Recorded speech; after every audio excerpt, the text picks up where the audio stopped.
book club special about Dark Souls. I'm Happyman. With me is Mike. Hey! Moogle Pies. We're only like 6 years late on this fucking podcast. Yep. And Specs. In my family, they have a saying. Oh yeah, that shit. I realized that book club specials are fun. Despite that, we haven't done one in like 3 years, but fuck it, we're doing one Probably now. Mother 3 was your last one, wasn't it? Lisa was the last one. That was like summer 2015. Yeah, Lisa's pretty great. Lisa's an awesome game, but... You just like it because wrestling. No, I don't. That's bullshit. So yeah, there's also the music. There's also the music, which is pretty good. No, I like Lisa, but like Lisa has qualities that are not the wrestling references. You're just like, you know, there are more things I enjoy in a game than that. Fucking asshole. Yeah, just because the game's got wrestling in it doesn't mean that's the reason why Happy likes it. I think it is. Yeah, no, you know me, I'm a big Rumble Roses fan. So, did everyone play this on release except for me? I did. I did not. I certainly did. The first time I played it was the Prepare to Die edition. Oh. Like, by the time that game had come out, I'd bought Demon Souls like 3 times for different regions, so I was well up for it by that point. I still have all 3 versions of the game as well. So from the amazingly fucking bad English translation of the Asian version all the way through to the European release. It was good times when that game first came out. It was good times. I got it as an impulse purchase. I was in a shop and I was like, oh, hey, Those still I've heard happen? things about this. I'll buy it. And then I bought it, and then I was frustrated for a long time. Oh, dear. I played it on the original Xbox 360 release, which had a lot of frame rate issues, especially in Blighttown. Yeah, all the console versions had that. But yeah, apart from Blighttown, it's actually not too bad. I mean, the PC port's still not great. I still got a bit of stutter in places, despite having a fairly beefy rig. So I just don't think it's too. Do you use DSFix? Yes, yeah, I used DSFix. It still was a bit chunky in places. Yeah, it chugs a little bit in different places. Yeah. But Obviously, like on release for PC, like there was you know, just kind of how murky and the shitty fucking resolution and the 30 frames per second, which, you know, tanked for my computer then at Blighttown. But still, you know, like I enjoyed the shit out of it when it first came out, especially, you know, like not looking at any kind of guides or anything. Yeah. Frankly, I was just happy to have the fucking game. I mean, I'd bought it already twice, but I was still happy to buy it a fucking third time to play it with the new people. Yeah. I bought it on release, but I had so much trouble with getting games for Windows Live to work. Yeah, oh my god, I totally forgot about that fucking bullshit. So, like, it took me, like, hours to get it working, and I finally started, and I played for, like, 30 minutes, and then I went back to playing fucking TF2 or whatever I was playing in 2012, but I picked it up last year, recently having been unemployed, and because I was unemployed, I managed to finish Dark Souls 1, 2, 3, Bloodborne, and Demon Souls in the span of about half a year. All right, did you guys make new characters for the book club thing? Yes, I streamed most of my playthrough with Happy co-commentating and occasionally Moogle. I did not. So thanks for the help with that, you guys. No worries. Okay. Yeah, on the basis that I've played it through so many times, no, I did not, because I know the game well enough that I can just talk about it.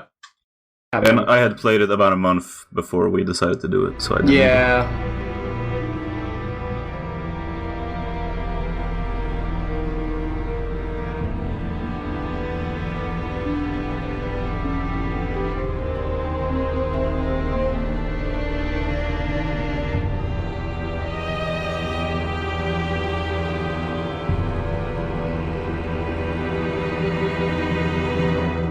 Tutorial. I really the dig Northern Undead Asylum. I really dig the intro video. I mean, we can go from character creation if you want. No, fuck that. Like, the intro video is Talk very, about like... Jubilant Katarinas, if you like. It's very in a world, but it's kind of better because it's an old lady talking. Yes, indeed. Oh, yeah, no, I always like the desiccated old lady kind of narration, and I like that just overall the opening kind of casts it as this kind of mythological thing. Like you're giving kind of these weird specific details, but they're the kind of specific details you would hear in like folklore. And it's like it's like, oh yeah, there's stone scales of immortality, and they can only be destroyed by lightning bolts. And it's like, well, yeah, but what the fuck do you mean by like what's fire? What's this got to do with me? What does this have to do with fire? Is this like metaphorical fire? But yeah, the whole thing has this big kind of cast of you're not getting the whole story. You have to infer kind of a lot of things, and then you also have like a big thing people talk about in the game is like the item descriptions, and it's like oh wow, this is like a weird sword. I mean, like the only information I have is about like how the world was created and like what I can kind of infer from. It's like, oh well, this was a town and people lived here or something, but like why does this fancy sword exist? And you get like these vague details about it's like, well, this sword was created by a traveling smith who abandoned his oath many years ago. The Estus Flasks quote like a poem that is written in this setting. There was this person who did this is their thing. Like, it tells you about people who existed in the world, but it's like, here's the legend of, say, Kirk, Knight of Thorns, and it's like, now once you get all of his armor pieces, you're like, I know the legend of Kirk now. I kind of understand who Kirk is. But also the legend of Kirk is like all of like 8 sentences. Yeah. But that's okay, because that's kind of what, if you take it all the way back, that's what legends are. They're like fragments of information passed down in the oral tradition for like thousands of years. Yeah, and I think that overall is way better for a game that does focus so much on kind of the mechanical side of things than just like having a giant fucking codex that no one will ever read. It allows you, I think, to focus on what you want to focus on in the game. Whether you want to focus on story for a little bit, it allows you to do that. And it doesn't force you to think too hard about it if you don't want to. What I like about it is that these days I find more and more I get annoyed if control is taken away from me for too long. I've been playing a lot of Persona 5 recently, and the amount of time sitting through, like, people talking and stuff. And sure, I like the story and I enjoy it, but sometimes I just want to go, just let me fight demons now. Let me play the game, I just want to play, especially when the cat's telling you to go to bed every 5 minutes. Yeah. But Dark Souls, you can have as much of the lore or as little of the lore as you like. You can skip the cutscenes and the intros if you want, I think. You can skip everything the first time through, you don't which need is to a revelation. read the item descriptions, but say you've got a favourite weapon and you're like, hey, I want to know more about this weapon. You can be like, oh, I know where this comes from now. I know. And maybe I know something that I didn't know about it before, like the Astora sword, which tells you it's a blessed weapon. And blessed weapons, someone else will tell you that blessed weapons stop skeletons from coming alive when there's a necromancer around.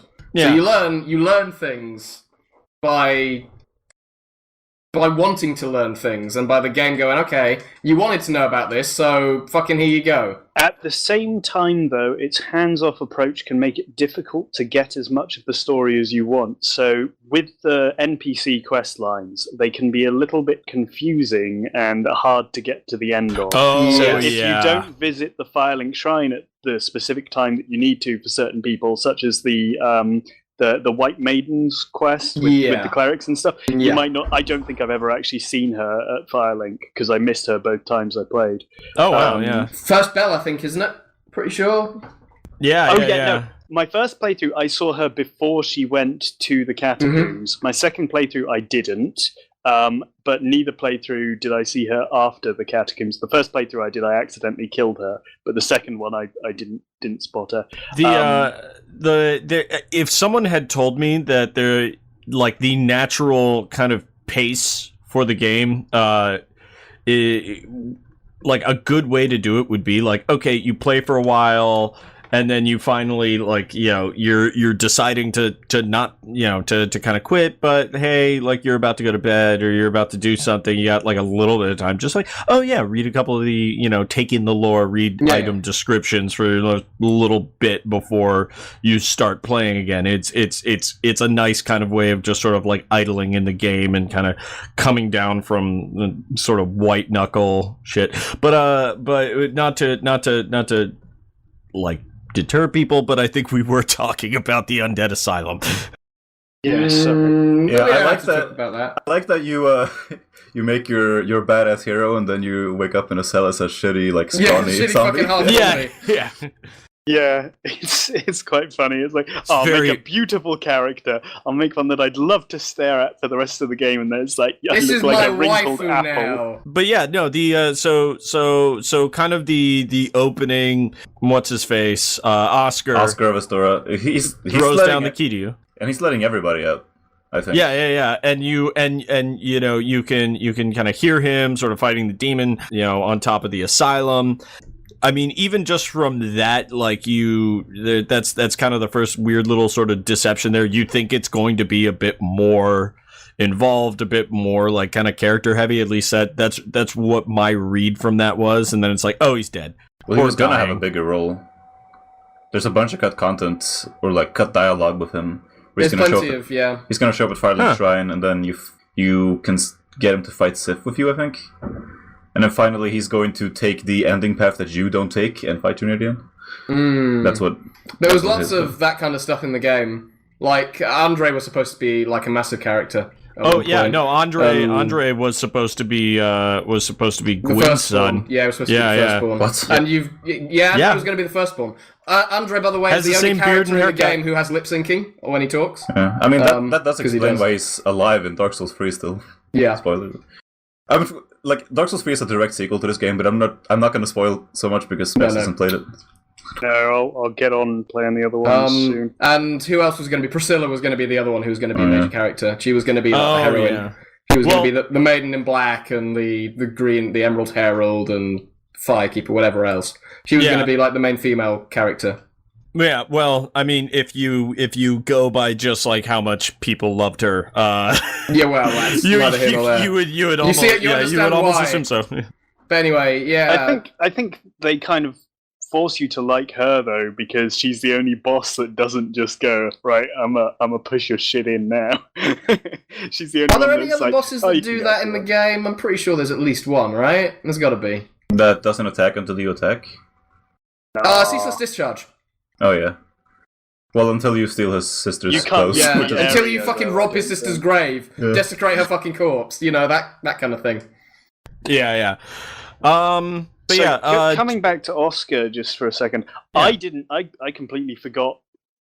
The first time I played, I didn't realize it was Oscar that drops the key. I just thought it was some guy, and then you meet a different guy later on. I thought because he's wearing armor, it could just be regular soldier Is this like armor. an attack on the place that I'm in? I've been freed by rebels, something. I don't know. I didn't know what. Avalanche. I had no idea why who had dropped planet. the key or why. I didn't think like Happy did that someone was letting everyone out. I didn't realize that even until you just said it, Mike. I didn't realize that Oscar was fighting the demon sort of on top of the keep either. I had no idea what he was doing or why. To be honest.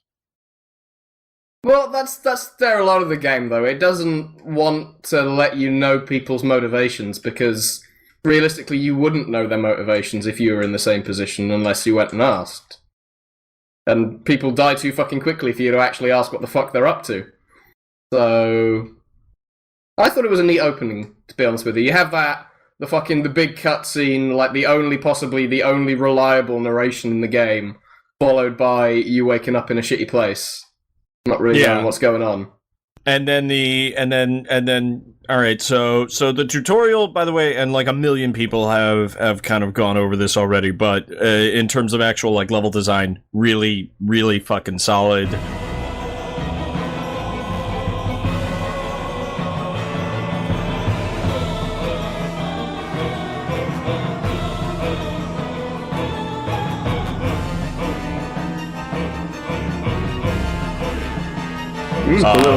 Cool little mini story. You like fucking Asylum Demon attacks you right away, you can't fight him because you have this shitty little hilt of a sword. But you can! Yeah. That's the other good thing there. Well, you can stab him like 600 times, or you can bring the black firebombs from the beginning and kill him that way.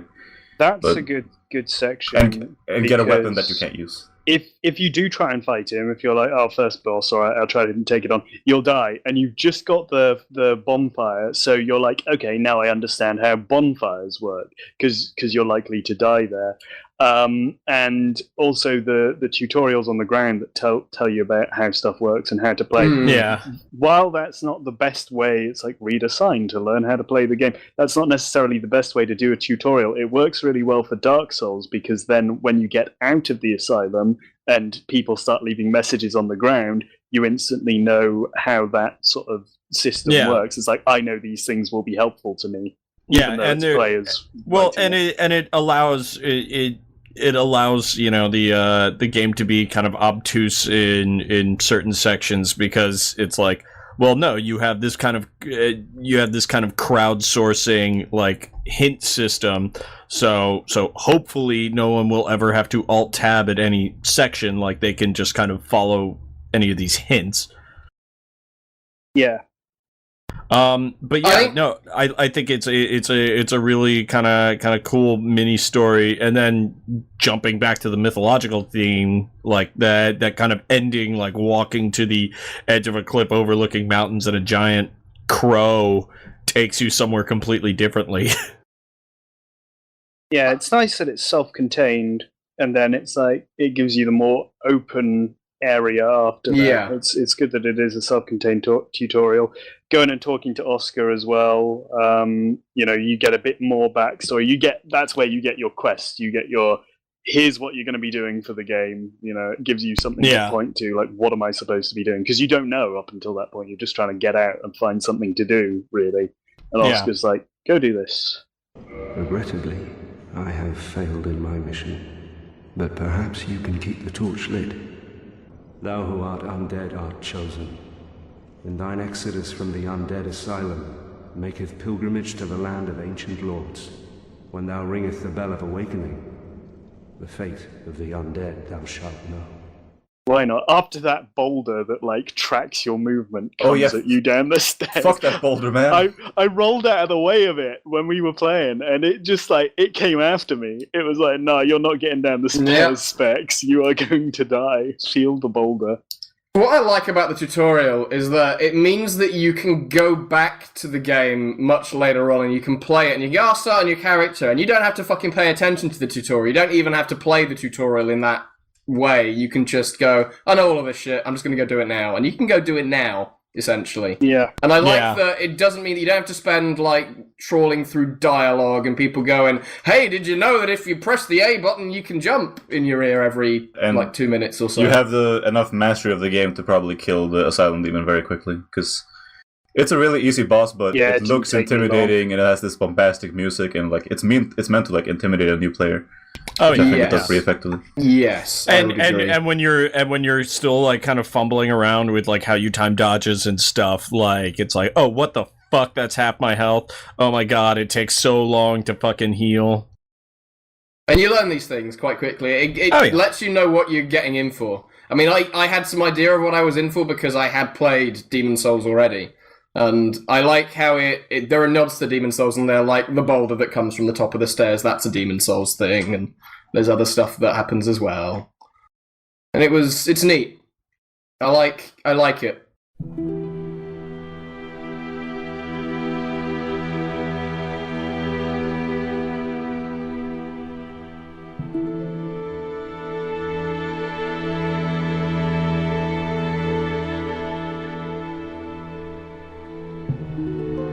Alright, so, Firelink Shrine. It's a good shrine.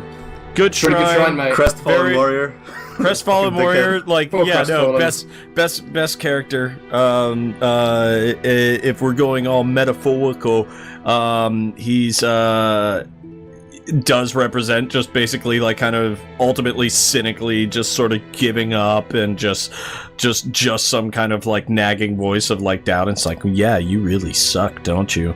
Yeah, after you've been the hero and, like, you were the one hollow to escape the asylum, and then you get to the Firelink, and He's like, oh, yeah, it's been another one, yeah? Oh, it's you! Right, yeah, okay, I've been there before.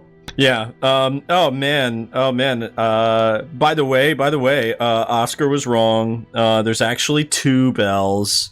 And yeah, you should just give up and die. Why would anyone want to come to this place? Why try? Did you get a fail? Yeah. Why bother trying? Did any of you guys try and kill him? Not the first time. My friends played on my Dark Souls. Like, well, I brought it to one of their houses when it was new, and they were like, "Oh, let's just kill this guy," and he absolutely destroyed. Yeah, them. he just like. And then if you come back and talk to him, it's like, I mean, good try. Now you're hollow. Jeez. Jeez, what a retard! I just told you, man. Speaking of going hollow, that's one thing that the tutorial doesn't really get through very well. No, that's true. There's no good explanation in the game of how humanity works, how hollowing works, how invasions work, things like that. Yep, it's true. all a bit difficult to... Like, if you read the manual, fine.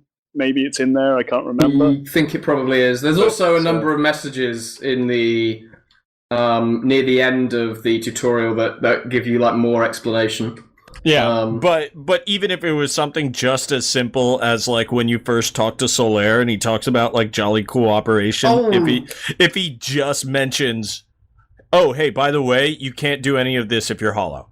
Oh wait. No. When you first use a bonfire, I think after Firelink, it tells you can kindle bonfires and restore humanity at a bonfire.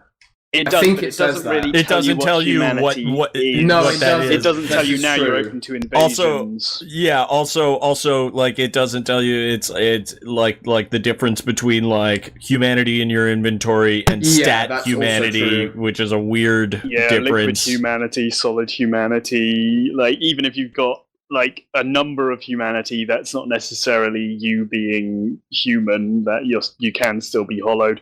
You don't know what having more liquid humanity makes drop rates higher. It doesn't teach you about that. Defense by like the equivalent of a level and stupid stuff like that. Your defense. Yeah, it does. Yeah. So Firelink Shrine though. How many of you guys on just your first try, like your first venturing out of Firelink Shrine after you talk to Priesty Weasty guy, how many of you got Petrus, of Thorland, right? Yes. Petrus Thorland, yeah. Yeah. After talking to him, how many of you guys actually found your way to Undead Burg just first try out the gate? No, fam. I was straight to the catacombs. Straight to the catacombs too, and I'm like, okay, this isn't so bad. I've got the thing. I can hurt the spirits. Well, wait. No, I didn't do catacombs. I did the New Londo. Oh god. Yes. Whoa, that's it's like worse. okay. I can get the thing. I have 2 tries for free, and then there's probably a way to get the transient curse thing again. It's not so bad. And then just like that one point where like a million ghosts come out, and it's like, oh man, this game is hard. I see what people are talking about. But then I explored around a little bit more and died to the skeletons, and then finally found Undead Burg. So how cool is it that the skeletons are actually badass in these games? Like, yes, they're not. They're normally like fodder, skeletons, and in this they're like legitimately a threat, as they would be in real life. I just love their spinning attack where they spin and then they collapse. It's hilarious. In real life. They take it. I mean, they're magically animated. They have no weight to them. So of course it's like, we're gonna be like super wacky, and we're gonna take advantage of the fact that we can just fall apart and put ourselves back together again. I like that they do that they give you a number of options off the bat that you could go to, and I like that all of them are technically correct, if that makes sense. Like, you're not losing anything by going to those places. Although I would say that the later game's introduction of warping from bonfires would have made a lot more sense. Because going down to the bottom of the catacombs and then realizing, shit, I'm fucking stuck. Then having to go back up is fucking heartbreaking. I went all the way down to the bottom of Tomb of the Giants before you get to Lordvessel. Fishhead said he did it as well, actually. It doesn't surprise me. And I couldn't walk back, so I had to come all the way back up, but I didn't have a lantern. Yeah. I went down blind. I didn't have a lantern, I didn't have the sunlight maggot or anything like that. I could not see, so it was a nightmare. And I had to come all the way back up. You have the patience of a saint. I would have just started a new character at that point. Yeah, seriously. I've done that before. It really is one of the most frustrating things to do that. And a lot of people criticize that, and I think they're probably right, to be honest with you. Because it is a little bit silly. There should be something, like an NPC who comes and says to you, there's nothing fucking down here, right? Right? Like, there's a big fuck-off yellow barrier, and we don't know how to get through it. Well, we were discussing how the Tomb of the Giants just doesn't really go anywhere. It's a dead end. By where you fight Leroy, right at the bottom, near, like by the Orange Fog Gate, there should be connected to Ash Lake, because if it was, you'd have another way back up into another area. Yeah, you'd be able to get up and use the back door to Blighttown, I suppose. You get up to Blighttown, which isn't to the but it's progress though, because Izalith ruins sort of area. You don't have to do like the Bell Gargoyles before you do Quelaag. You can do Quelaag first and then do the Bell Gargoyles. I mean, very few people would have done that on their first attempt, because the game does guide you towards the Bell Gargoyles as your first. Yeah, trying to take out Quelaag with a fucking like base level weapon is frustrating as fuck. Trying to walk through the swamps when you have money for poison cures or and there's no poison cures around, because why would there be? Yeah. All right, but yeah, Firelink Shrine, kind of a cool sort of side-eyed smirky like intro to the game. It does early. It shows off the how the world's connected, because you can look up and you see the Undead Burg, or like you can look up and see the walls of Anor Londo that you can't get to at all yet. Yeah, they're visible from anywhere, and you can kind of see Blighttown from up there. Yeah, you can see that there's something down, like there's like a pit, like it's more modeled than like kind of the skybox. But yeah, so one problem I had with Firelink Shrine was on my first playthrough, I didn't actually realize there was a set of stairs to go down to like where the Firekeeper is. I didn't realize you could get down to New Londo, the New Londo ruins, until I came up from the Valley of Drakes. And you're like, oh, I'm here! Oh yeah, that's and presumably by the time you got back up there, maybe you'd killed Quelaag and you know exactly where you are by that fucking music. Yeah. I obviously I knew where I was, but I was like, oh, this was down here all this time. I had no idea. Actually, and you know what? Actually, yeah. Aside from like the Asylum demon, that is the first time you hear like non kind of action music in the game. Yes, and it's this very, very gloomy, somber. It's gloomy, but it's also relaxing. So you know that, okay, well, I'm probably not in any danger here unless I make danger for myself, right? Yeah, but it also, I mean, I think there's this broader thing about Firelink Shrine. You know, it's like this. It's one of these like safe places in like a dying world, and everybody who shows up there is like a defective or just otherwise like weak or frightened person. Like or just cruel, like Petrus. Yeah. Petrus is a giant piece of shit. Fucking Lautrec is obsessive and a murderer. Yep. Laurentius is alright. Yeah, Laurentius though is Laurentius is the cool guy of that game. Laurentius, he's the pyromancer. He's the pyromancer, yeah. Yeah, he is a cool guy, and he's like your only friend. But I also think like you're his only friend. Like he. Well, yeah, that's why he hollows in the end, isn't it? It's like, oh no, he No, He hollows 'cause hollows- he tries to he- get down there. Yeah, he hollows isn't good enough. if you tell him about like where you get the chaos pyromancy. But he gets upset because then he realizes he's not like useful to you anymore.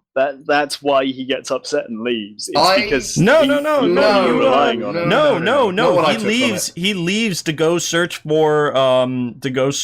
It's like, oh my god, that's an amazing pyromancy. Like, where'd you get that? It's like, well, fuck, you found a chaos switch. Holy fuck, I want to get in on this. Yeah, but like, but he's yeah, not good so- enough. He's not strong enough. And Yeah. he hollows because presumably he dies too many times on the way down to try and see this chaos switch. Who probably she can't see him, or he can't see her rather, because she's not going to let him because she doesn't trust him.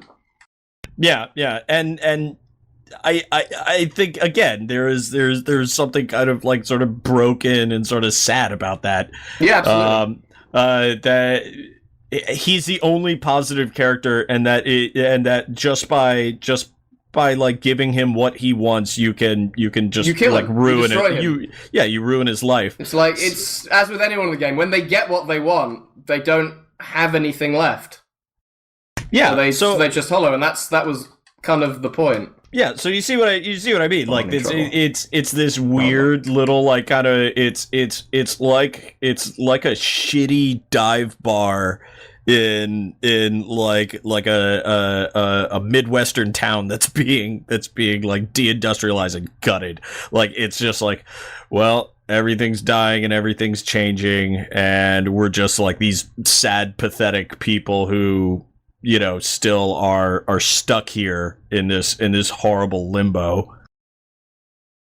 Like even the idealist sort of people are like clearly losing it, or have some kind of deep insecurity. And you do the same thing in Demon Souls. You've got like the church area, don't you, that everyone gathers in. Is that right? The Nexus in Demon Souls. The thing with the Nexus, and the thing that I always really liked about the way that it kind of themes itself, is that everyone in the Nexus has some kind of agenda for you, and they're not willing to tell you what it is. And there's like one or two characters that don't. And like Yuria doesn't, and Bior really doesn't have an agenda for you either. And that's about it. Everyone else is trying to lead you to do shit for them, to kind of fit in with their needs rather than yours. And I quite like that they follow up with it in Dark Souls by it being essentially the same thing, that everyone's got their own little thing going on. They've all got their own little story that you can tug on if you want to. It's also good because after most things you do, you probably go back to Firelink. Like after you finish the Undead Burg and you kill the bell gargoyles, you find that elevator and you're like, I can straight come back down again. And then everything changes a bit, and it's like, oh, now these people have new things to say to me. I can talk to them. And what I think would have been good, in regards to the teleport mechanic, because you get it so late on in the game, it would have been nice just to be able to teleport back to the Firelink Shrine. Yeah, I agree at with that. least. Because it's so Even if central it was anyway. just I mean, it's close to everything. One place. It is your hub. It is where you head out from. It's easy to get to anywhere. Well, I mean, from the bell gargoyles, I think aside from like climbing that tower and meeting mysterious religion men, it's a pretty quick trek down. And I mean, I was using Firelink Shrine as like where I start from to do the bell gargoyles. Yeah. Because it's quick anyway, and you get the extra Estus from it by default. Yeah, I was doing the same, I think. You don't have to kindle it. It's at 10 by default, and you don't have to kindle it at all. Yeah, so. But they make it kind of clear that this is like a dead end, and you can go back and talk to the crestfallen guy, and he's like, "Yep, no well, bell." you rang a bell. Fucking fantastic. Now you gotta go down below. Go downstairs.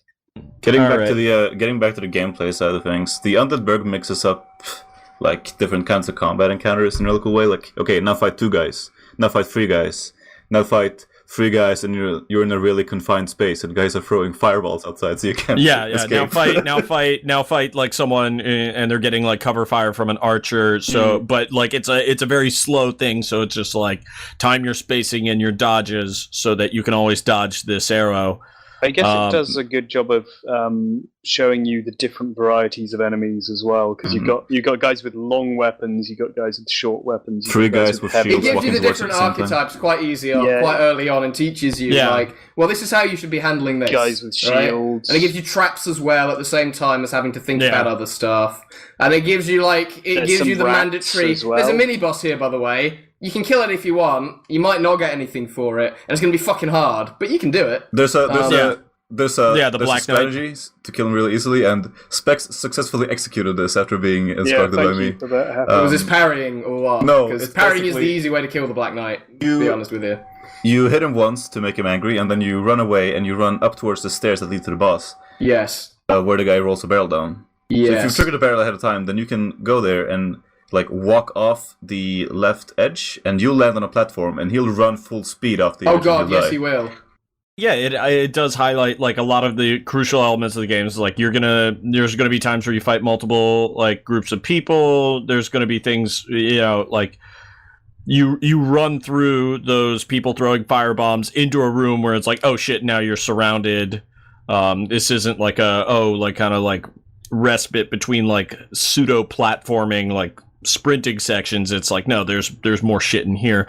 And then there's that optional little mini boss things, and then there's a couple of doors that lead to random other places in the fucking game. It's got a good bit of exploration that's quite easy to see where you can explore. Yeah. So it teaches you, if you go off the beaten path, actually you can find some neat stuff like the merchant, which you find, who then you can get the key from to get a pretty unique item. He's really creepy. He is. The way he talks. Yeah. Ah! Well now, you seem to have your wits about you, hmm? Then you are a welcome customer. I trade for souls. Everything's for sale. Well, they're now. all really creepy, Well, though. I've got a very nasal tang. Yeah. I also I really, really like, and this was the first thing that I really, really enjoyed for the game in level design wise, was when you actually get to the first bonfire, the second bonfire, I should say. It's the first bonfire, but you've unlocked a shortcut around it. Because all you've done is lower a ladder, and that's all that you've done in that game, is just lower that one ladder. But I really like that they do that, because it kind of adds to the whole, I've done fucking nothing in the last 40 minutes. I've just lowered a fucking ladder, that's all that I've done. A rope and a hook could have done this. Exactly. You could have just jumped up to it, really. It's not that high up, is it? You could just Yeah, I know, it's one of those things. Really it's okay, if game, one person was here to help me. Stack up a pile of undead bodies and be right, I can just stand on these. But I like that it can do that. I like that it does that, and that you go, oh, I'm here again. I know where here is.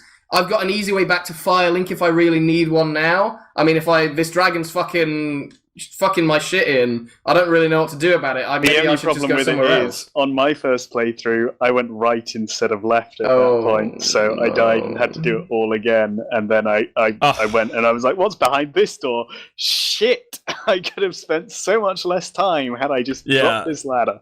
Yeah,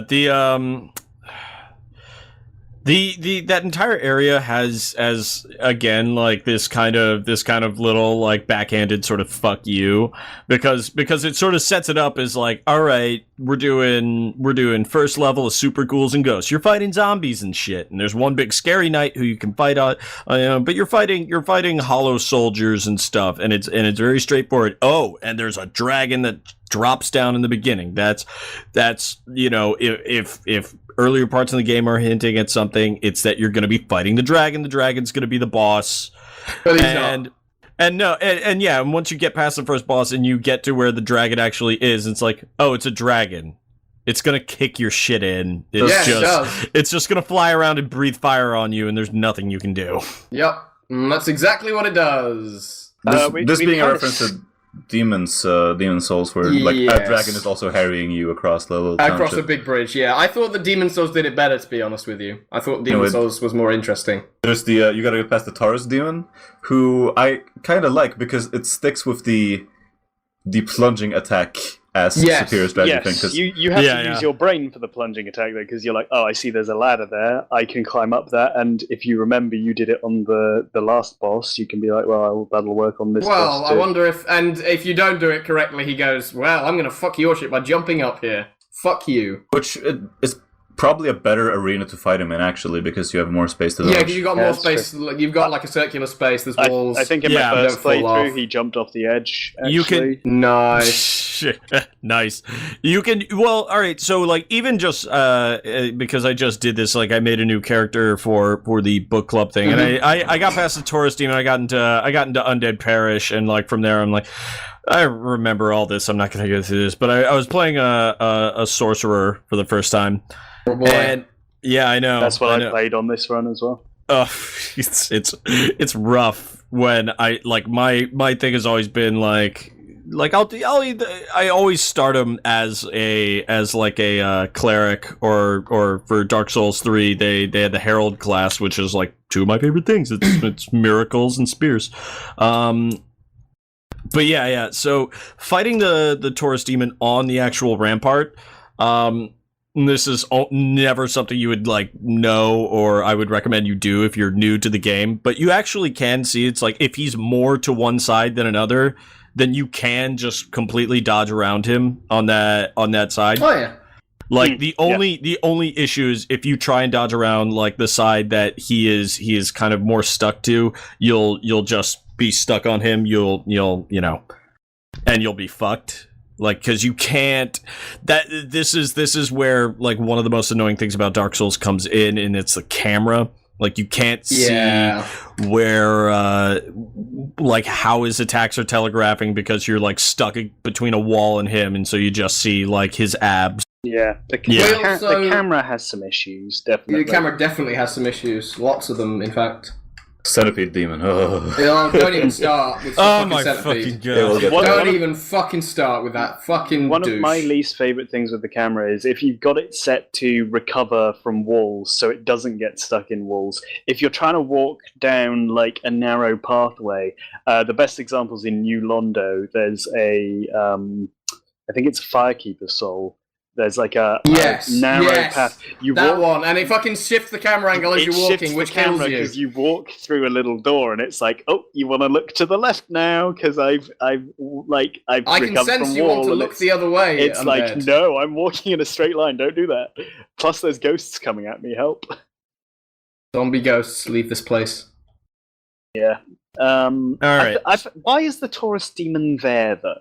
This is one thing I was thinking about the other day. I was like, why put that there? Because originally they had another boss on there, and people found it too difficult, so they moved him. No, it wasn't the centipede, was it? No, originally what they had on top of the bridge was Iron Golem.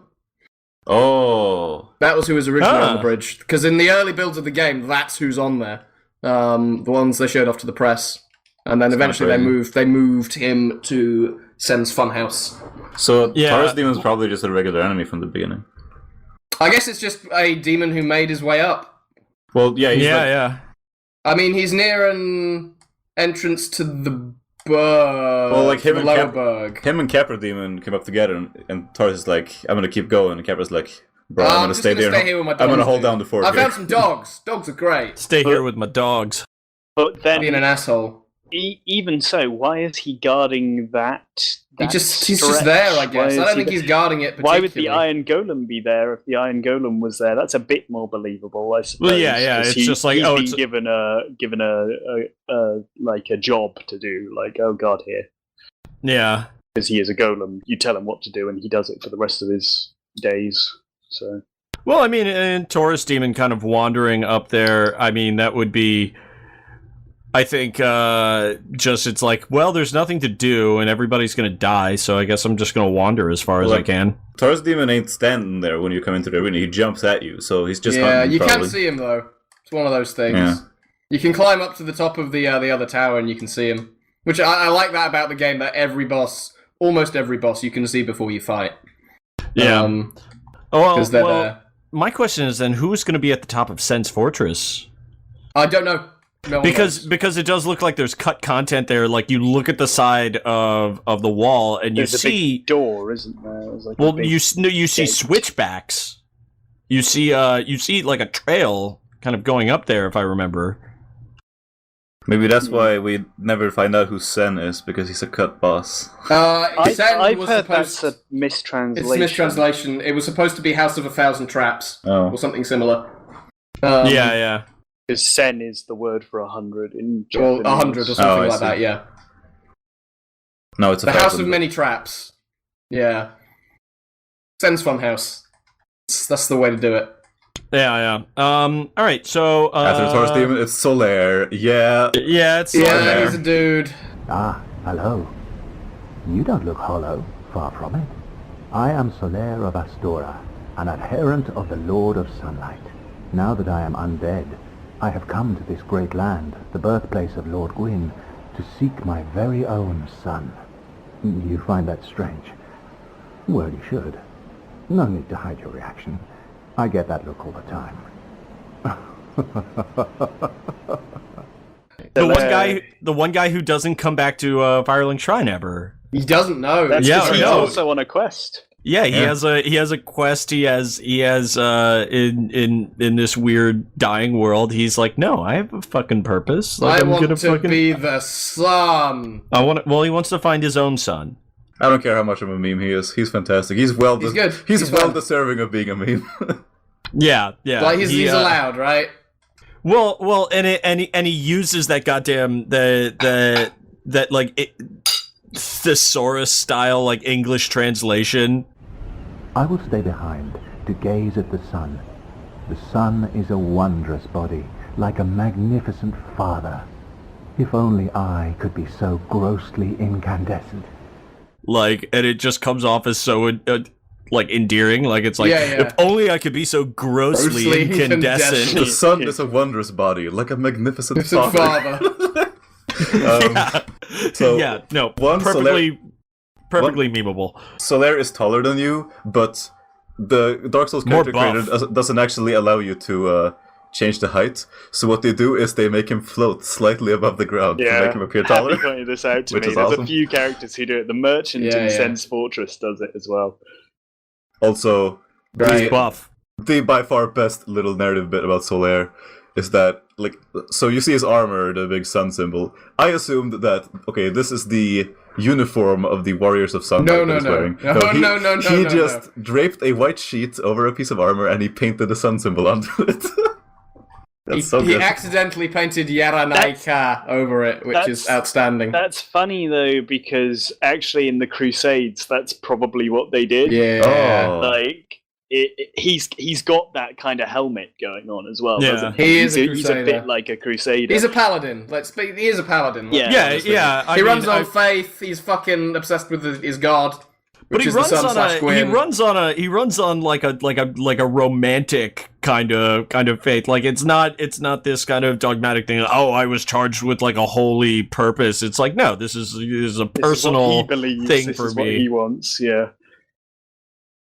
But yeah, Worshipping the sun. great bro. One of the characters like Laurentius that you could actually go and it's like, yeah, it's an actually like friendly person. They're still a bit off. And He's even crazy. He's fucking insane. well, he admits it too. though. Yeah. Like he's like, my quest is, that probably sounds weird, and you have to talk to him multiple times where he's like, oh, all right, well, you weren't weirded out. He's obviously crazy when you talk to him, because you can talk to him as a hollow and he says, well, you don't like me much of a hollow, do you? I'm like, dude, my face is green. Come on. Well, that's another thing where I think I think maybe he means that, like, you aren't You hostile haven't- to him. Yeah, you haven't lost your purpose haven't yet. You haven't gone completely lost your hollow. fucking mind. I think But- that's a weird thing because the game doesn't clearly state that. Yeah, I mean, you it can doesn't. gather it from inference where it's just like, okay, you're somewhat hollowed now, but like you're not completely like hollowed as in like insane and lost your purpose. It's the disconnect between the gameplay and the lore, really, isn't it? It's like we need a reason for you not to be able to get invaded, or for you to not be able to do certain things. We'll call it hollowing. And well, they had it in Demon Souls, and it was the difference between being a human and being a spirit. Yeah, you have soul and body, which is I would say less abstract than being hollow and human. Yeah. But the Demon Souls had a lot of fucking obtuse things in the game, like, and they're never ever mentioned anywhere. Fucking tendencies and other bits and bobs that you just had to work out. Solaire unlocks co-op for you and shows up as a co-op partner on the very next fight. So I think that's he's easily the best co-op partner in the game. Yes, he's tanky as fuck. He's a beefy boy. Well, Black Iron Tarkus is. Yeah. Black Iron Tarkus is the best. Which it's not Yuria, Beatrice. Yeah, well, no, she's good for the butterfly. She's terrible for the Four Kings. No, she's great for Four Kings. She doesn't know damage. She's bad. Okay, but just from that was like personal experience, I guess. But I'll tell you who the best summon for Four Kings is. My man, Happyman. That's right. As long as he's playing the character that doesn't kill itself when it jumps into the abyss. Yeah. What was I going to say? The dragon. We're up to the dragon. So I find the dragon. You got two choices. Either try to not die running through the fire, which is easy if you know how to do it. Yeah, but only if you. And you'll have a bonfire right away, or skip the dragon part entirely, and you'll have a bonfire a lot later. Probably. Yeah. So I skipped the dragon entirely, and that's the first taste. Also, you get of just that one spear guy. Oh my god! Like on that narrow pathway, and it's just like all I do is block. All I do is block. You better remember that kick command, bro. You better have remembered what it looks like. I actually am guarding this. But then it's also your first introduction to poison. Yes. Yeah. And then your first introduction to a status effect in general. I have a problem with status effects in the game. Now, poison I'm fine with, because like you get a little bar, it fills up, it's like it fills all the way, you're poisoned, that's fine. Toxic, similar thing, it's just advanced poison. Curse is bullshit. Because I had witnessed poison, I had witnessed advanced poison, I had witnessed bleed. I was like, well, this is just going to make my health drain over time, isn't it? Like, I'm not too bothered by this. Fucking dead. You're dead and half your health is gone. Your health is down to half. I hope you fucking like. All right. We'll get to that. We're getting ahead of ourselves. Sorry, the curse icon is a skull. Yeah, we have Undead Parish. So after that, there's another like Black Knight. Then you have like this big area. You know the easy way to kill that Black Knight? You hold your shield up, circle around, and backstab him. No, Harry. You kite him back to the dragon. Oh god, let the dragon burn him. You see, that shouldn't work because his fire resistance should be like fucking through the roof. But yeah. I have it written here in my notes. Boar fight, get the head. Boar fight, get head. Yes. Well, all right. So this is one thing where like it's just a legitimate gripe. Like they needed a better way to aim those goddamn skulls. Yeah. Alluring skulls is so fucking unreliable. But I also like that area because it is just like, okay, here's a bunch of like weak enemies, but they're all spread out, and there's this one guy who you can kind of dodge around, and he can't get you through the pillars. But it's just like, okay, you have to think about how you want to approach this. It's foot soldier supporting a tank. Exactly. The boar itself. It's a good introduction to damage types because like if you just have like a stabbing weapon, it's like, oh, this is 1,000,000 times more effective than just slashing at it. Yeah, but it also wants you to learn backstabbing again as well, because you can just stab it in the ass, which is hard. I think it's much harder to do on the board than it is on humanoids. It kind of can be. It also teaches you that you can lead enemies into fire, which is a very important skill. Yeah, like Alluring Skull is right above a fire. Alluring Skull is a really important item. A really important item. On my first playthrough, like I didn't use a lot of the items in the game on my first playthrough. Yeah, I only used Alluring Skull for that. I didn't. Alluring Skulls are so fucking good though. I didn't. And they always have been. They always fucking will be. Yeah, they were good in Demon Souls. They were good in Demon Souls with fucking soul remains. They're good in fucking Dark Souls 3 at least. Pungent blood cocktail. Pungent blood cocktails and Bloodborne, fucking outstanding. Speaking of Bloodborne, it has this. Okay, this sidetrack, but it has this thing called the Shaman Boneblade, which you can throw at enemies to make them fight each other. This needed to be a thing way earlier. It just brainwashes an enemy for a while. Yeah. And you can do it on anything. It's pretty cool. It's fucking great. You can do it on bosses. And if it's a multi-enemy boss, then the boss fights for you. This is the best shit. Did you not know this? That's crazy. I did not know that, no. There's multi-enemy bosses, so you can do it in Shadows of Yharnam, and you can make Shadows of Yharnam fight each other. You can do it in a number of different places, I'm pretty sure, as well. One Reborn and the Bell Ladies, that's the one. Anyway, that's Bloodborne. That's alright, so yeah, you're kind of ascending. It's areas that are a lot, really similar to Undead Burg until, kind of on your right as you're going through those platforms and you're first fighting the Balder Knights. Which are so scary the first fucking time you fight them. I've been fighting these zombies for a while, but whoa, this guy's big. Whoa. This guy's got armor, he's got a big sword. But yeah. So the first kind of hint you get of something other than like gloomy Undead Burg and kind of environment is this big fucking forest on your right, and if you go there, you get a really easy bonfire, and you meet Andre for the first time. Yep. Yeah. And that's also the path to Sen's Fortress and Darkroot Garden. And you can talk to Siegmeyer there as well. Yeah. Wait, you can talk to Siegmeyer there? You can talk to him outside of Sen's Fortress. He's sleeping outside. He's just sitting outside going, still closed. Oh, forgive me. I was absorbed in thought. I am Siegmeyer of Katarina. Quite honestly, I've run flat up against a wall. Or a gate, I should say. The thing just won't budge. No matter how long I wait. And oh, have I waited. Oh man, I never have I waited. I forgot to talk to awesome. him on my second run. But that's awesome. Well, yeah, and it doesn't cut you out of his quest line, unlike so many other things in Dark Souls would. Yes. Yeah. But yeah, you get the there's the Titanite demon, which is like nice. Is the Titanite nice demon thing to get Andre's neighbor? Like they're we talked about this when I was streaming, wasn't it? It's like he's firing lightning bolts, and Andre's like, "I'm gonna keep banging the hammer if you're gonna keep firing lightning bolts. Like neither of us are gonna get any sleep, man." You don't have a line of sight into here, so and you can't fit. You can't get up the fucking stairs because he's too fucking big. And you got no legs. Oh, you got one leg. He's got a leg. One leg. You got no head. He can drag himself. It's fine. Got big tail. Yeah, but so that's another thing that kind of gates you. That if there was something like that in the catacombs that was just like, no, if you like rammed your head against this brick wall long enough, then you should know that you shouldn't come back here until later. I don't think the Titanite demon's too like that, depending on what build you play, though, because on my second playthrough, I played a sorcerer, and it was really easy to take it out. On my first playthrough, I only fought it after doing the Bell Gargoyles, and I had a lot more trouble with it then than I did my second time through when I did it before the Bell Gargoyles. Yeah.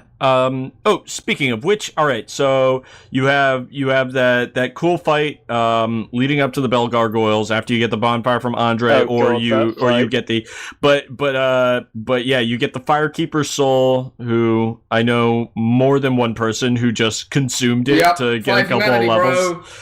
Bro. 5 humanity, and you got a couple of levels out of it. The brief item description says use more Estus flasks. Like it just says that. It doesn't say give the Firekeeper. It's unfortunate there. Yeah. Again, the game being obtuse isn't always to its credit.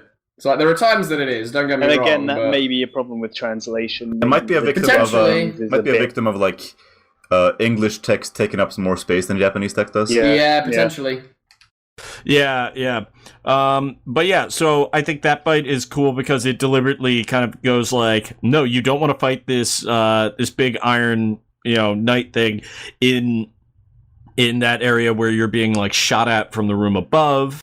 Teaches you about kind of luring them out, and then that fucking mage.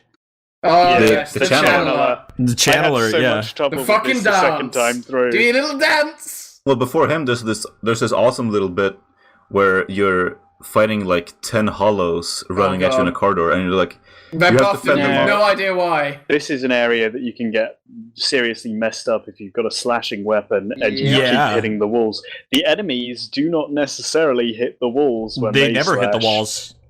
I've seen it happen a couple of times, but it's very rare. It that certainly does. happens in Dark Souls 3. I remember it happening in Dark Souls 1. Well, and but I definitely don't like know. NPC phantoms, like things that or just people who come from like or are based on like the character model people will who have hit the same walls. rules that you do. Yeah, they do. But yeah, It's one of the points where the game feels unfair. Most of the time, enemies conform to a thing where they do have stamina, so they will stop swinging at you, or you can drain their stamina by forcing them to hit against your shield, and then you get a counter attack, stuff like that. But then when they don't hit walls and you do, it's like, well, I'm not on even footing here. It doesn't feel fair. It's one of the things that's a bit annoying about though when I played through as a pyromancer and I immediately got a spear, that part was just like laughably fucking easy. Yeah, I used the halberd for the entire game, so that part was not too bad for me. I was still using some sort of sword. I used the sword throughout a lot of the game up until I got the Moonlight Butterfly Spear. You can meet Lautrec in there, and yes, you can summon him for the boss as well. You can double summon. you kind of figure out pretty quickly. It's like, you should be in this cave. Fuck you, cage. Fuck you. Andre's fire is kindled. The firekeeper is dead, and a guy who kills firekeepers is in jail nearby. Like, he probably killed her. Yeah. And he's likely like locked up for a reason.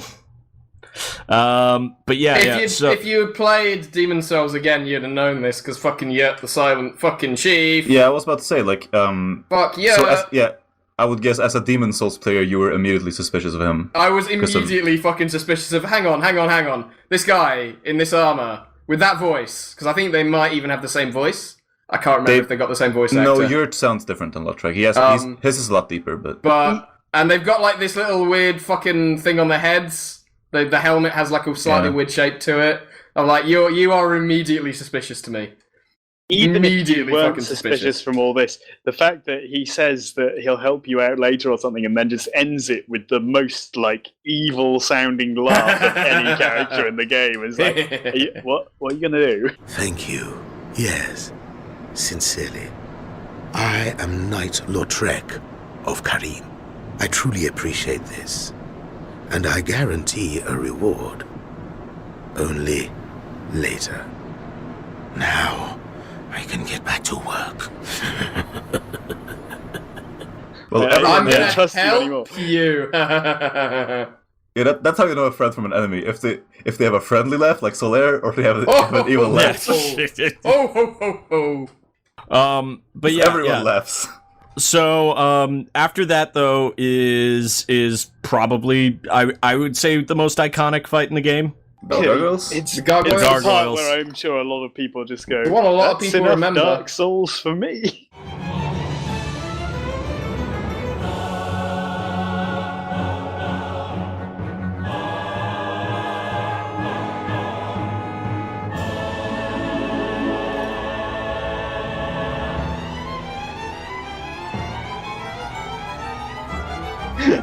Oh yeah. Well, no. The specific part when that happens though is when the second one shows up. Yeah, I like would go along with that. That fight was like abuse for me. The fucking first time I played it. On my first playthrough, I didn't summon for any of the bosses. Same. So I had a lot of trouble here. I was playing a cleric, but I quickly abandoned that when I saw all the spells sounded like they were crap. So I just kept the healing thing, and then Homeward is amazing. Rolled around as a heavy Homeward's guy. really helpful. But I was just like, it took me long enough to beat the first one, and then when the second one shows up, it's like, oh, why you got to do this to me? Yeah, but again, it also does kind of teach you like managing multiple threats, and then also using just the roof of the church as cover. Yeah. I mean, I beat it first time on my second playthrough as my mage. I found it a lot easier. I did summon Solaire for it as well, which does make it a lot easier. So yeah, I think It's probably very intentional that Solaire is available for both of the horrible multi-man battles in this game. Playing through a second time and summoning makes me think that actually summoning is perhaps the way they intended it to be played, whether you're summoning NPCs or you're summoning other people into your game. I don't think they had a specific solution for people on how you're meant to play the game. I think they basically gave you a lot of tools and said, use one of them. Use any of them. Use all of them. Use none of them. It doesn't matter. Play the way you want to play. The first time I respect that. The first time I felt like a total fucking badass was when I actually managed to cast the cleric's heal in the gargoyle fight. I'm like, yes! Yeah. All right, this is something that the Dark Souls community and I disagree on. Like, summoning is okay. Like, cheesing is okay. Do what you must. Do what you want. You know. Do what you want. I don't give a fuck. Yeah. All right, so all right. From there, you go up the tower. You meet weird religion man who'll tell you he absolves people of their sin. He's got the best laugh. He's hilarious. I love it. I love natural to sin. Yeah, good laugh, and what a voice in general. Like, holy shit, this guy's amazing. Greetings. I am Oswald of Carim, the Pardoner. Thou art a friend. For thee, a warm welcome. Cometh thou to confess, or to accuse? For indeed all sin is my domain. Thou art welcome any time. It is only human to commit a sin. Yeah, also the way he stands. Yeah, which he teaches you the best gesture. Well, what is it? Well, what is it? Well, what is it? We got a lot of use out of that. Yeah. It's... Well, what is it? It's in Dark Souls 2 and 3, but it's called Welcome, and it's a little friendlier, which I don't like. Yeah, there's also Mock, which is quite good in Dark Souls 2. Dark Souls 3, of course, has the Squat, which is the only emote that matters. Let's be brutally honest. My favourite emote is actually just when you run out of items and you can repeatedly press the item button to shrug. He just looks in his pocket and goes, I haven't got anything. I haven't got anything. Please stop making me shake my head. I haven't got it. I still don't have anything. So you ring the bell, and also everyone who is in the same multiplayer service, you will hear you ring the bell. Oh, yeah, it's really cool. Yeah, that's cool. That's really good. There's a number of little things like that in the game which are really neat. I didn't know that. That's really cool. There's also and for lore reasons, it's really cool too, because it's like, oh, the bell does have some kind of spiritual property that can be, heard through multiple worlds. It's like a cool thing. Multiple worlds thing is weird to me. Like, I feel like they needed a narrative reason for a multiplayer to exist. That's all that it is. Yeah, but it's a nice little way. It's convoluted. You don't need to explain the multiplayer. Like, you can't just have it. I thought it was kind of cool, but like, as long as you don't go like super in depth, like your entire theory about why Dark Souls works is because of like a weird multiverse. But I thought it was kind of cool to highlight again, like the bonfire going out is essentially this fantasy world being thrown into a black hole, and things become non-linear, things like don't make sense. Like Solaire says, like heroes from ages past are still here, and all this other shit. So I thought that was like a cool little thing, but like just don't go all like chim with it. That's Big Ad Logan is supposedly from a really long time ago. Yeah, quite a few of them are, in fairness. Well, Black Iron Targus is already dead, and all of them are. But anyway. Almost everyone in the game has already died. Well, fucking Quilana is from the goddamn intro cinematic. Yeah, that's right. She's one of the witches there, isn't she? Yeah, she's one of the daughters of Chaos. I just kind of assumed that everyone was sort of immortal. What with the whole undead thing going on? But but I like dead, but I like that it's a kind of narrative reason for a lot of the gameplay quirks and a lot of the random kind of shit you see, that it's like, so as this world is decaying, the fire being kind of like the general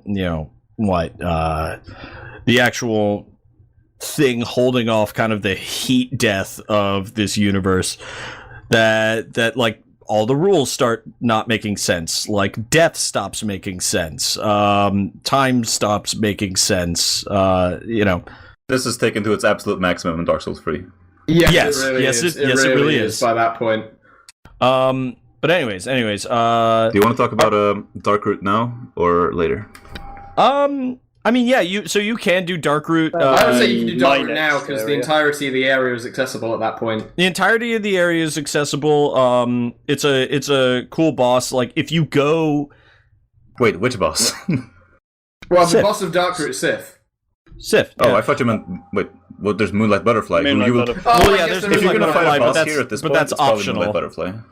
But which way would you go if you weren't going through Darkroot? That's the way I've gone both times. you go down to the depths, but like I think this is where kind of the non-linearity does kind of fight the get a Moonlight little Butterfly wacky. to get to the depths. So No, you don't. You get the key to the depths after you kill the gargoyles, don't you? Yes. Yeah. Yes. But the thing is, the thing with Darkroot Garden is like if you go there right after the gargoyle fight, you're leveled enough, I feel like, to fight the plant monsters, and you can Moonlight Butterfly is kind of more of a gimmick fight. It's pretty straightforward. It's it's just dodging, or if you have a nice shield. Dodge this. And if you pick up Witch Beatrice, she's one of the NPCs that can solo the boss that she summoned for. She did it for me on my second run. But yeah. So Sif though will kick your ass. So will those fucking cat hedgehog things. And if you're fucking human in Darkroot Garden and there's any bit of an active player base, it's like That's specifically the place that you have to unlock with the expensive ass seal from the blacksmith. Yeah, that's the way to save. There's you can get in there if you fight the Hydra and then go up. Yeah. You have to run past. You have to go like all the way down to Darkroot Basin and then run back up to through the ladder. You can get to Sif at that time. But speaking of the Hydra, it's not a hard fight, but it scares the shit out of me. The Hydra scares the shit out of everyone. It just does, Like even now, the way it is. Well, the one in Ash Lake is worse, but even though he's a derpy ass motherfucker when you get up close, and it's like. He's like, I'll just attack you so all of my heads miss, and then you can capitalize on that. It's so stupid. Such a stupid boss. But yeah, so you can fight Sif there, but like just from the Hydra, from the crystal golems, and you can accidentally fucking run into Havel if you haven't already, and you have the Master Key. That's another cool way that the game kind of connects. But like getting to Sif like shortly after doing the Bell Gargoyles is like one of those things where it's like, yeah, he's gonna kick your ass. So Darkroot's a really good area because it connects a lot of the other areas as well. So you can come up from Havel's Tower and then you're in the Undead Burg. You can you can go to the Valley of Drakes, which then of course connects you to Blighttown and back to Firelink as well. Where else can you go from it? That's about it. Then Undead Parish, but you've got a lot of options. New Londo, sort of for where you're going. Yeah, New Londo as well. Via Valley of Drakes. So here, actually, what I prefer to do, since you're going to be going and doing the depths and then go to Blighttown, is I actually prefer going the back way to Blighttown through the Valley of Drakes. Not that hard to get to from Darkroot Basin. We just want to bring up something about Havel the Rock before we move on. This is one of the things that Moogle and I have had an argument about, and obviously me and Moogle don't argue about the Dark Souls lore often, but he doesn't think this is the real Havel. I do. I don't think it necessarily is. I thought that you were the one that was saying it probably isn't the real Havel. No, it is the real Havel. It could be. Like the fucking items. Considering how many times Havel fucking shows up and dies in fucking Dark Souls. He's undead, bro. Yeah, but at the same time, you're killing him and you're getting his shit every fucking time. Time is unlinear. Time doesn't fucking matter. I'm saying, find his armor elsewhere in the game. You find his armor elsewhere in the game, but I think that's his disciples wear his armor. So it's not clear, but you do find Dragon Tooth later on. Dragon Tooth is his weapon. Like that is, I think it's the only one where it says it's not the weapon of a disciple of fucking Havel, but it's Havel's weapon. No, I'm just saying the item description for one of his items says like he was locked away somewhere for his own good. You find this guy locked away, like he's behind a locked door. It could well be. I don't think it really matters at the end of the day. Yeah, but I think like just given how many things in the game are vague, he was locked away for for his own good. Mm-hmm. Like it's like okay, he went hollow. Yeah, and he's hollow. So all right. So depths. Lower Burg first, and those dick ass thieves Lower and Burg, dogs. yeah. Fuck those guys. Dick ass dogs, dick ass thief, dogs. It's a cool area though. Like, and you find your spell trainer as well. Yeah. If you're a wizard. Just managed to lock himself behind a door. Like, oh, thanks. he's one of the characters in this that doesn't have a lot of anything to him. He doesn't really do much, does he? He's just Big Hat Logan's second fiddle, and later gets ditched by him. Yeah, like, he does. He doesn't deserve that. Like, he's not my favorite character, but doesn't deserve that. It's another area where like progressively more intense encounter design in the way that the Burg was. Here, now fight thieves, and they come out behind doors, and now there's dogs too. Yeah, it's like here's a dog, here's a thief, here's a dog and a thief. Now here's a boss. Yeah, a boss that's like he probably stops a lot of people in their tracks playing this game.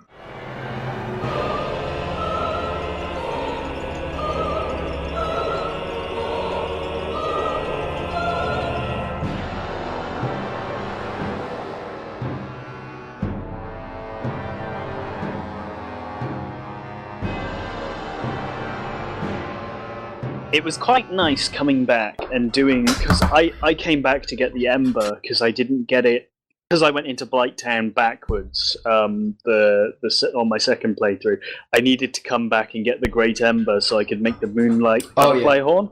So I came back after I'd already beaten Ornstein and Smo. And it was a cakewalk, that area. It was really nice just being able to absolutely destroy the Capra Demon and then not worry about the butchers or anything in the depths.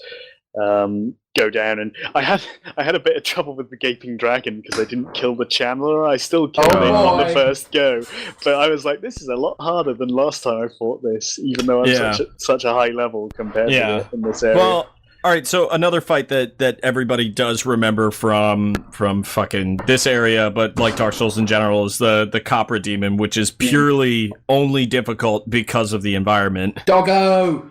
Yeah, the doggies. Doggo! They just rush you down. They're good doggos, man. They know what they're about. They are protecting that key pretty well. Yeah, they are. They really do know what they're about. Your saving grace here is that like the dogs are a lot faster than him. So they will get to you before he does, which is what you got to take advantage of. It depends on whether the first thing he does is use his leaping attack, though, because he has a leaping attack, which I think was the first thing I got when I played it the first time. I had two dogs come at me, and then him just jump at me, and I was like, okay. You are now in block stun. You are still in block stun. You have now been crumpled because he has hit you with his leaping attack. Yeah, it's a real demoralizer for, I think, many a new player, because it's very likely that you'll die within the first 10 seconds. It's the only one that really feels bullshit while you're doing it, because you get in and you're immediately assaulted as soon as you get through the door. Yeah, you've got no time to see what's going on. The two dogs. Even if it was just one dog, it would probably be quite a bit easier, but two dogs... It's the fact that you're in such a small enclosed area that's the problem. Yeah, you can't get away from any of them, can you? You've got no time before it starts. It's just unpleasant. Yeah. I was lucky when I played it the first time, because I actually managed to summon a player, like a random who wasn't Moogle, in... September of 2016? Yeah. Where the only multiplayer people are, like... invading Anor Londo with hacked characters. I actually summoned somebody for Capra Demon, which was crazy. So I got past that. One of the things with this game, and it probably is worth pointing out, they really are best if you play them when they're released, because you've got other people playing the game, you've got messages on the ground, you've got people to summon, you've got more stuff going on, and the kind of the weird little multiplayer interactions are happening more than they would be otherwise. People are actually in Nito's covenant. Yeah, exactly. Fucking Gravelords. I swear I'm in them. Well, Dark Souls 2 still has popularity in multiplayer, I will say. Like, people just do play that. Dark Souls more on it. Yeah, well, Dark Souls 2 also has more just polished PvP. It does, overall. They focused on it a lot. I actually kind of don't mind the PvP in Dark Souls 2. I actually won a few fights, but I really liked the PvP. Like that was actually something that was, like fun. If I get invaded in Dark Souls 1 or 3, I'm just gonna run for the boss door because I did not opt in to fight in these games. But no, like two, fighting at like Old Iron Keep is really fun. Just like they kind of just made an area like the bridge leading into Old Iron Keep is just like, no, this is for PvP. All right, so yes, the depths, and now another infamous Dark Souls area. Oh, hold on, just before we move on, Capra Demon, way to cheese him is if you run up the stairs and then onto the little ledge by the stairs, he can't get you. That's how you beat Capra Demon. Once again, plunging attack. Yeah, plunging attack, or if you're a pyromancer or a sorcerer, it's just like fuck you. Or you can just throw firebombs at a very specific angle from outside of his boss room. Or you can throw dung pies at a non-specific area. Or dung pies, you can fuck him over that way as well. Yeah. All right, so Blighttown. Well, the depths are very neatly split up into like a almost little town area, like basement area, and like straight up sewers. Where the best I like the all right. So also I like the little butcher thing in there. I like immediately saw it and it's like, oh, it's Diablo.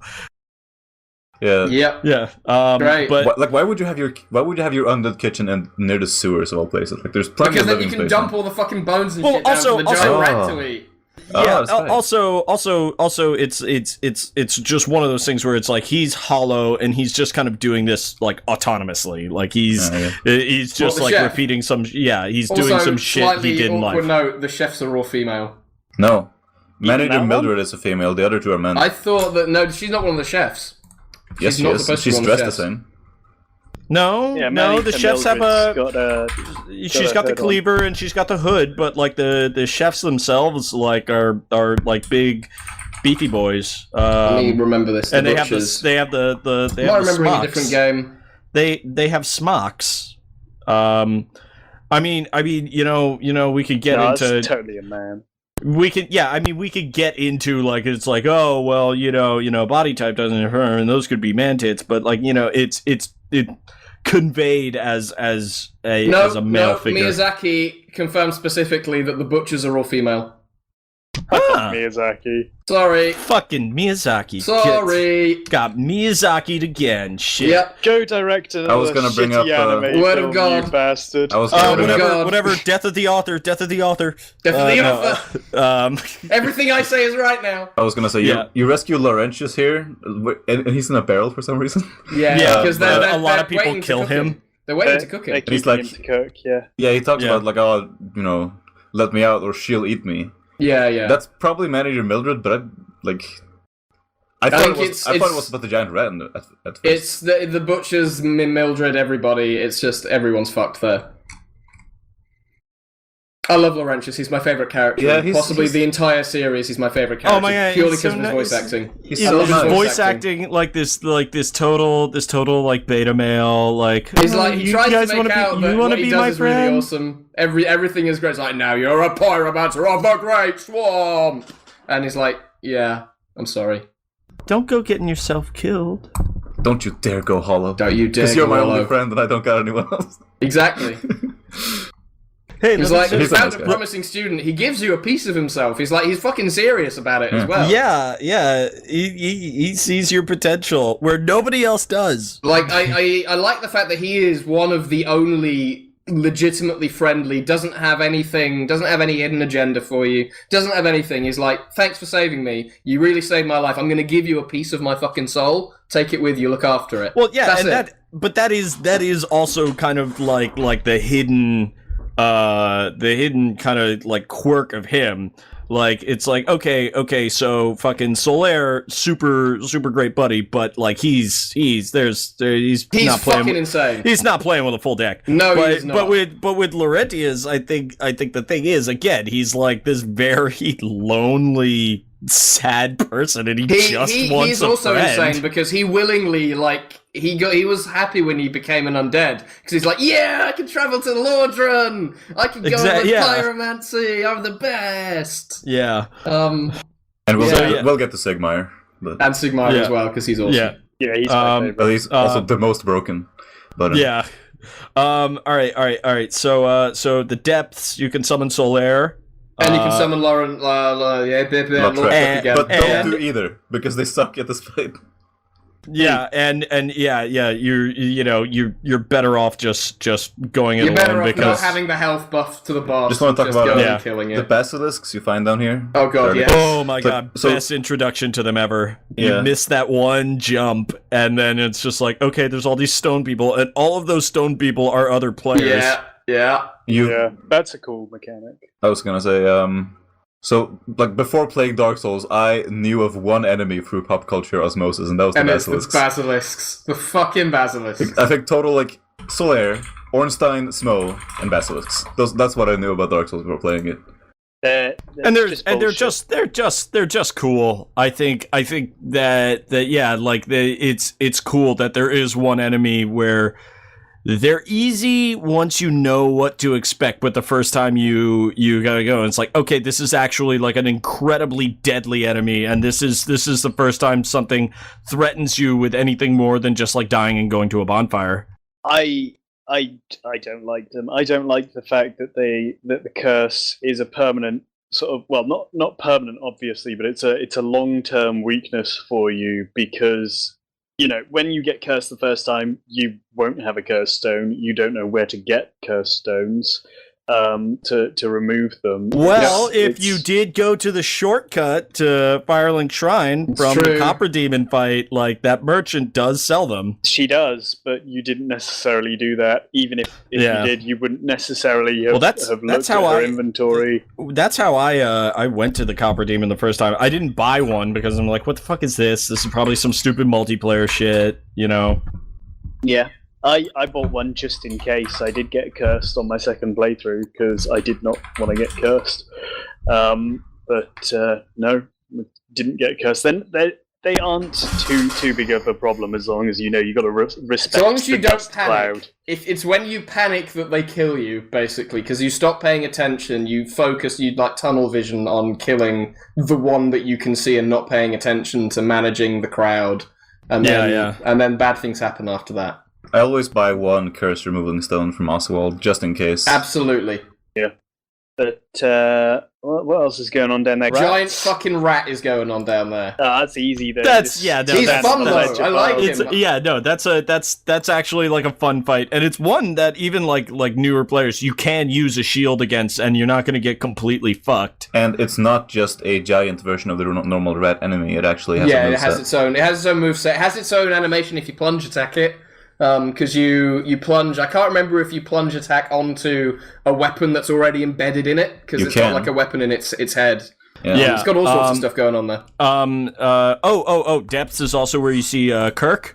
Yeah, the first time. Oh yeah, if you're a human this time, you will be NPC invaded by Night Kirk. That's another weird system that, like, if you don't know how invasions work, humanity works, you're going to miss out on a lot of stuff. And I didn't yet another thing that could have been solved by one line of dialogue from Solaire. Oh well.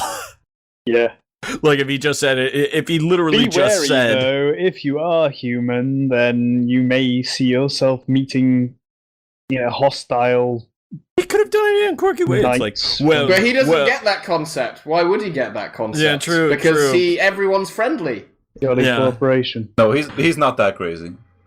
Yeah, but like if he had just said, from foe. If he had just said something along the lines of it's like, oh well, you won't be able to summon me looking like that, but beware. You know? There could have been something. Realistically. Yeah. Yeah. All right. Domhnall's down there. I know nobody cares about Domhnall except for me, but I really like him. Domhnall is cool. Why does no one like Domhnall? Wait, is that the merchant? Yeah. Shimway or whatever. Aye, speaking Welsh, which I can't speak. Welsh is a good language. And he sells. I can speak Welsh. It's one of the not only, going to speak Welsh. crystal weapons, and then later he sells boss armor. one of, Yes, he one of the does. only sources He of. is so He's your boss armor vendor, basically. That's his job. All right. Yeah. So right after him is the Gaping Dragon, which is fucking awesome.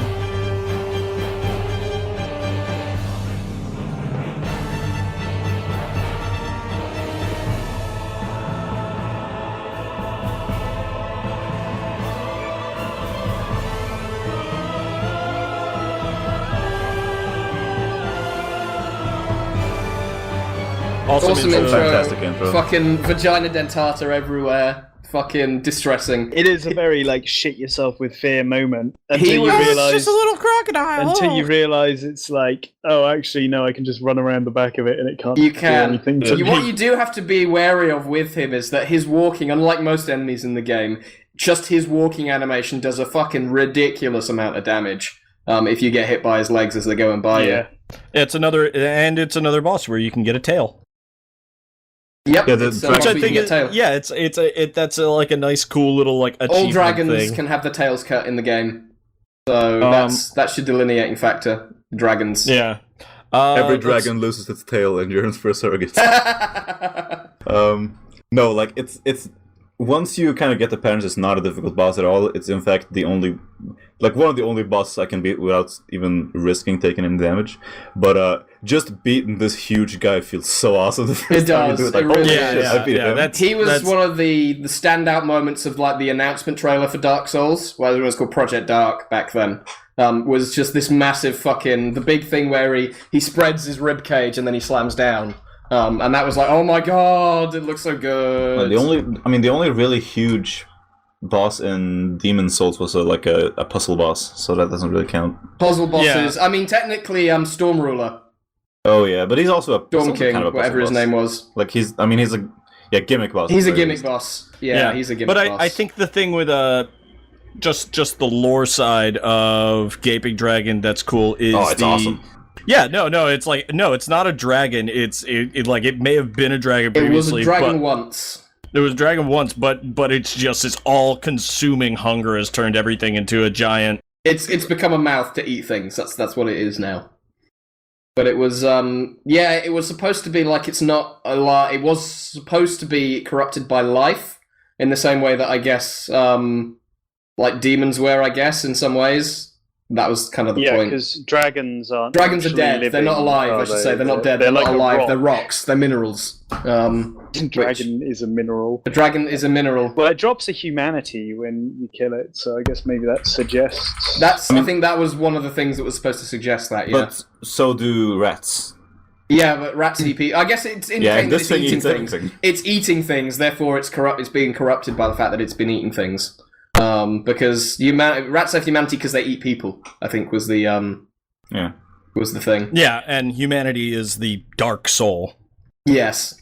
Spoilers. Yes. Whoa. Whoa, We haven't lad. got We're that not even yet. up to Whoa. the Is that DLC really yet, is that really a dude. spoiler? Oh yeah, I guess it is. No. I mean, on the DLC. Anyway, It's nothing's really a spoiler because like Because no one knows what the fuck is going on. No one knows what the lore is. Well, also, I mean, no. Like the first time you get a boss soul, and every other soul in the game, and then like humanity looks a lot like that, but it's just like this little, and then you get Manus' it's soul, black. and it's lots and lots of humanity all at once. Yeah. That's interesting. Actually, humans were the dark souls all along. And right, then John was a demon. yeah. All right, Blighttown. yeah, like we. Just before we move on from here as well, I've just remembered those things that drop from the ceilings. They're a bit like The slimes! likes. Yeah, The slime! I don't like those because you can't. I don't think you can see the first one that drops on you. I You think can. it's too high you can. up. No, you I can. love- You can tilt it upwards. You can see it. Yeah. I love. By the But way, why would you so be looking on the ceiling? You wouldn't. That's the thing, though. There's an item in the middle of nowhere. You're supposed to go. Is it safe? No, seriously, is it safe? Is there something going on here? You shouldn't feel safe, realistically. If you're not in Firelink in the game and you think Yeah. you're safe, you shouldn't feel safe. It's what the game is designed to teach you. It's something that's very interesting because Miyazaki has talked about like where kind of his inspiration for his writing style comes from, and it comes from when he was younger and he used to read like Western fantasy, but his English wasn't that good, and so he always just had like these little scraps of information that he would build a story around, and he wants to kind of replicate that. But with the slimes, I like to think that he just like one of the things he read was like the D&D monster manual. Yeah. Because it's such a generic like it's the same thing as like Mimics. There's a lot of fucking generic Western fantasy stuff that goes into it. Like, we have skeletons, rats, and slimes, but they're not the bottom of the food chain. No. They actually can fuck you up. I mean, the skeletons the humanoid things are the bottom of the food chain. Realistically, the hollows. Yeah. The humanoid like hollows and the kind of what you'll become if you lose your mind in this game. Yeah. All right, but Blighttown. I mean, Blighttown. We were in the gross place. Time for the super gross place. It's a piece of fucking shit.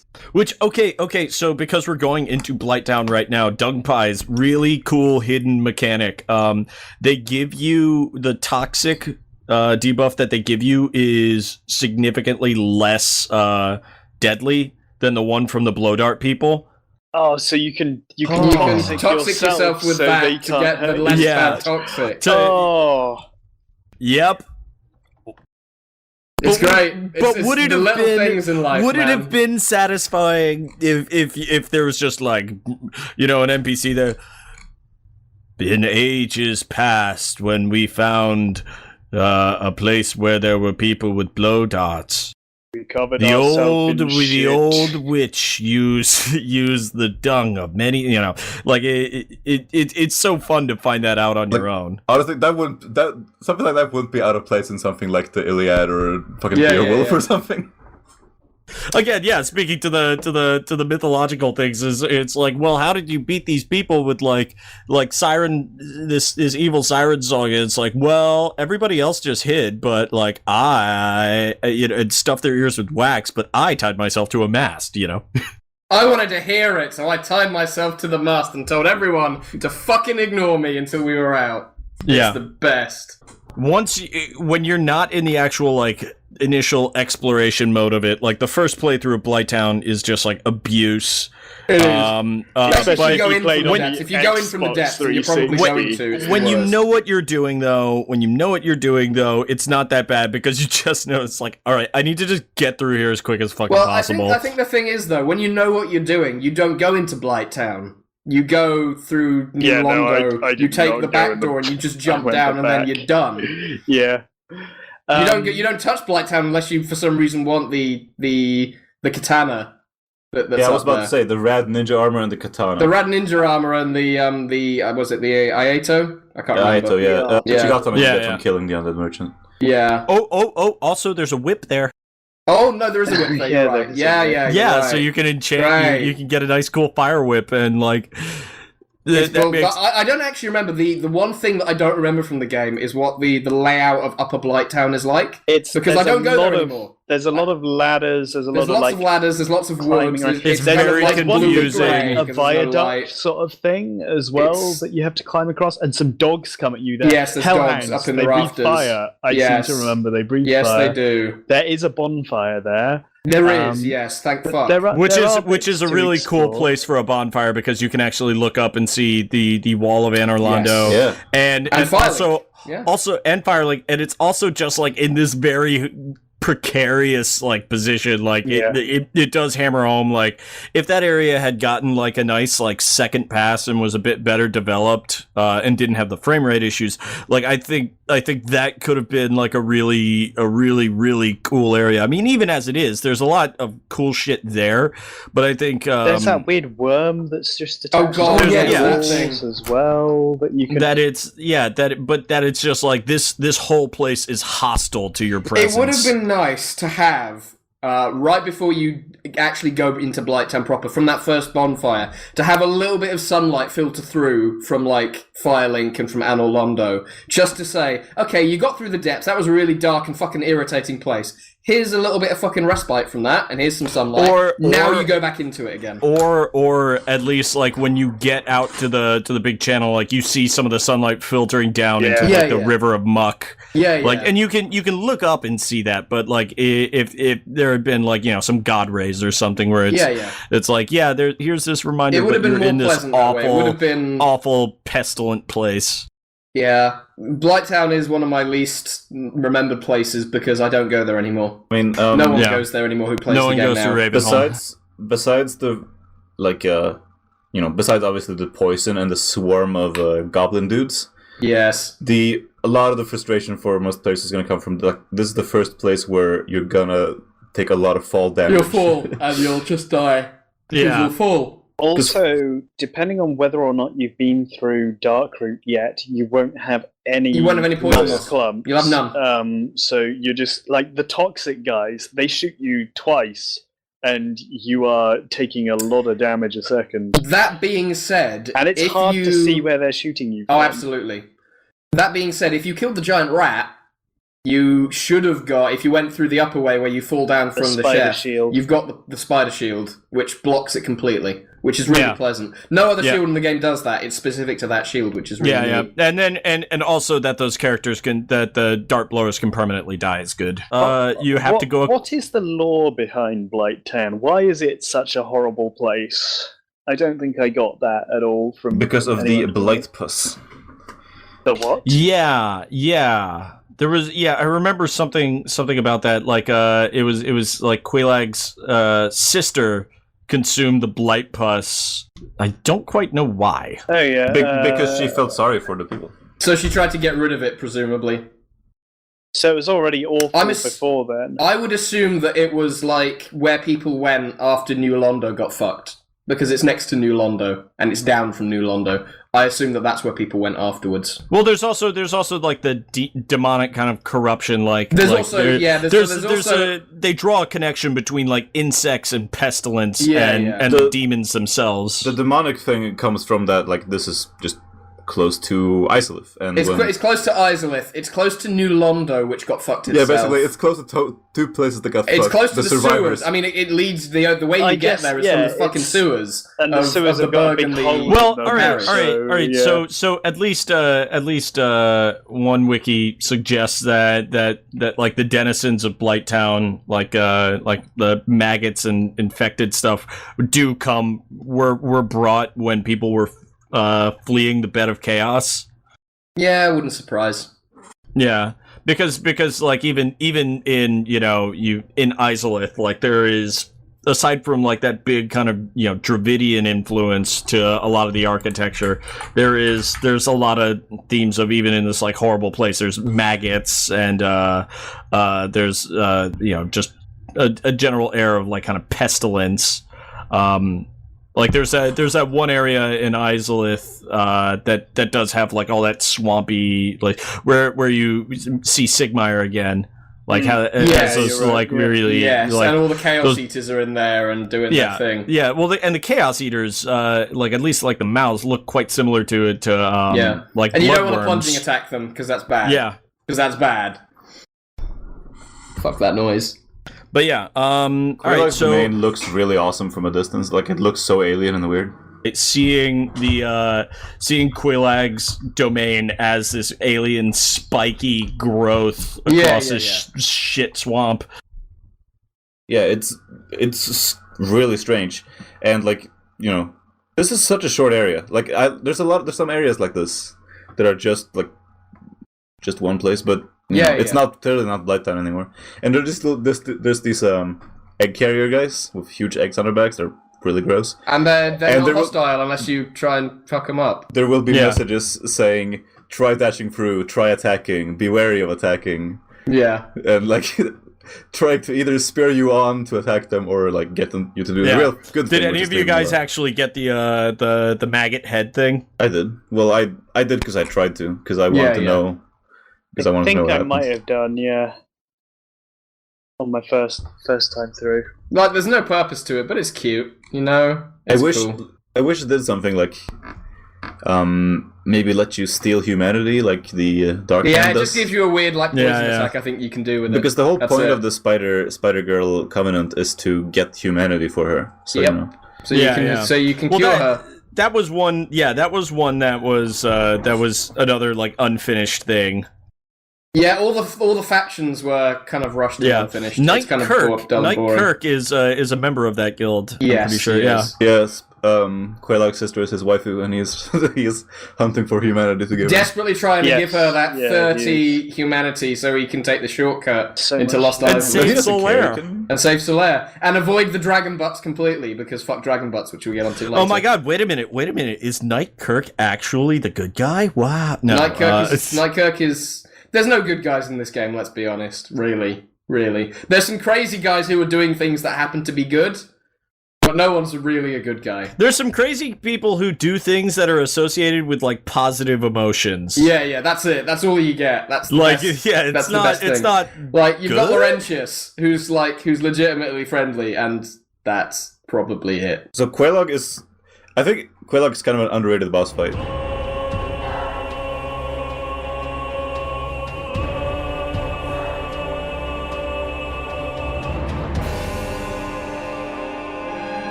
I like In her. Yeah. She controls the battlefield. She's a space controller. In a- and yeah, in a- she in a way zones that- you I love out, that. essentially. You can bring Manny to Mildred if you kill her invader. Yes. And Mildred will either completely destroy Quelaag or get stuck on the fire and don't do anything and not Yes. do anything. Only criticism with the Quelaag fight is that if you attack her in the back, occasionally she just does a complete fucking bullshit one-shot on you. What, Some the, kind of explosion? explosion that one-shots you. Yeah, It's well- really annoying because you can't see the tell for it while you're behind her, especially if you're locked on. Because her tell is that she like raises her arms up and then down again, and then she does the explosion. I think, if I remember right. She lays that down sounds about across right. the body of the spider. Yes, and then you can't see that unless you're at a front. But if you're attacking the back, which is when she's most likely to do it, then you won't see it. Very irritating. That's the only thing I didn't really like about it. Used to have a cut dialogue. Go back, forbidden be these parts, the realm of the creatures of chaos. They accept their banished fate.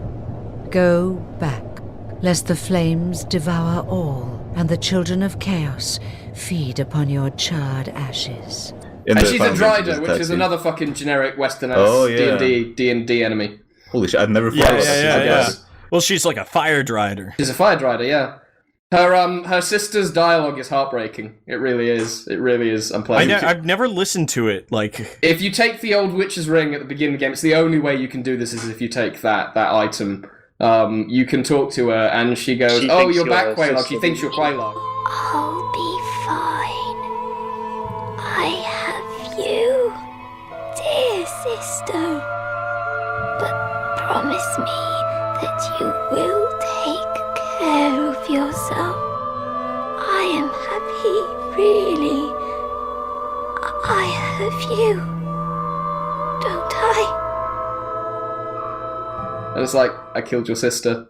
yeah, I feel like a And real now I have asshole right now. become- now your sister. now all you have is your friend zone beta male egg guy here Yeah, blocking your way. trying to That guy, man. trying to convince everyone about the good news of the eggs. That's it. Yeah. Hey, English have you are got some creepy. eggs yet? You don't have any eggs. You should get some eggs, mate. I brought everybody here to save them from the corruption of Lost Island.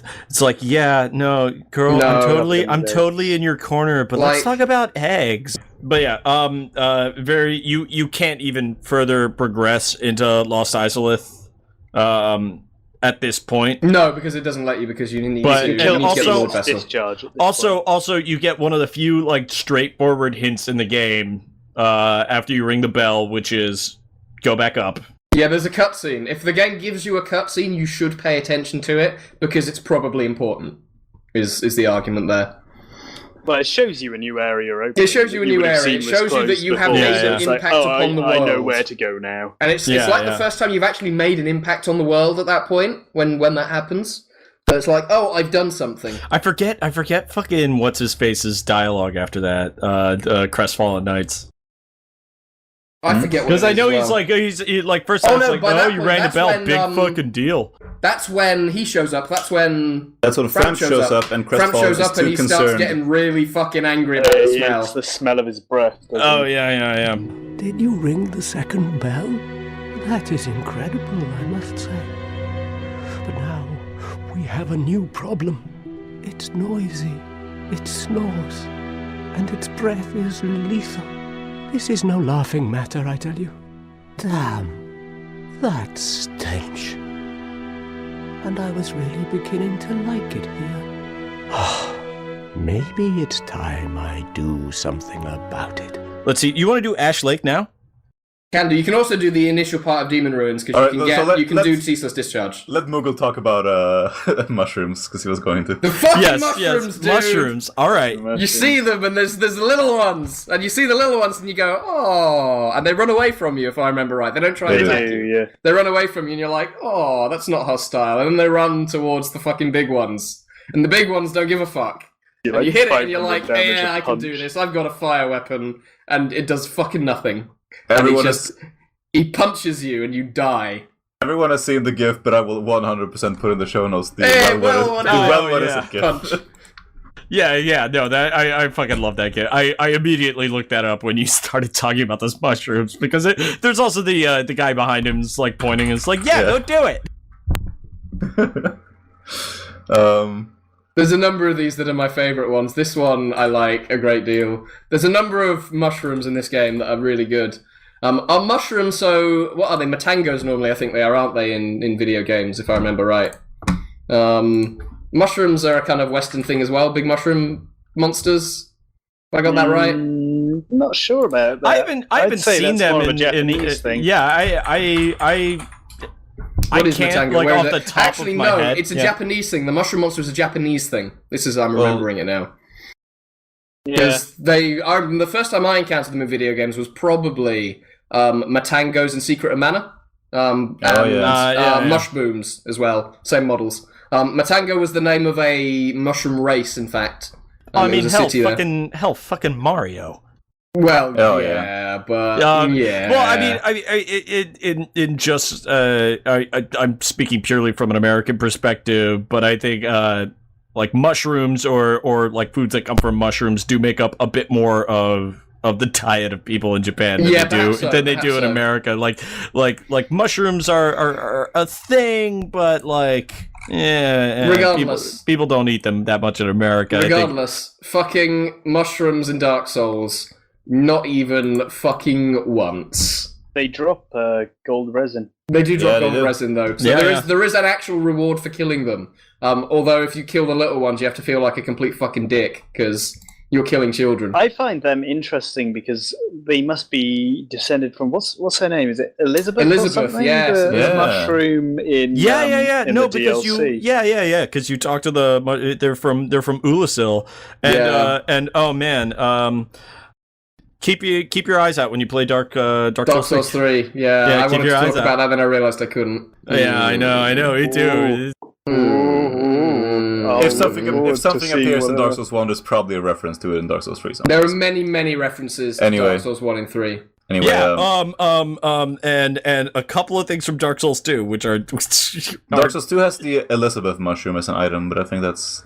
No. That as well. You can get but in Dark Souls 3, there's a couple of select callbacks to Dark Souls 2 and Dark Souls 3 that are pretty cool, because Dark Souls 2 is overall wackier.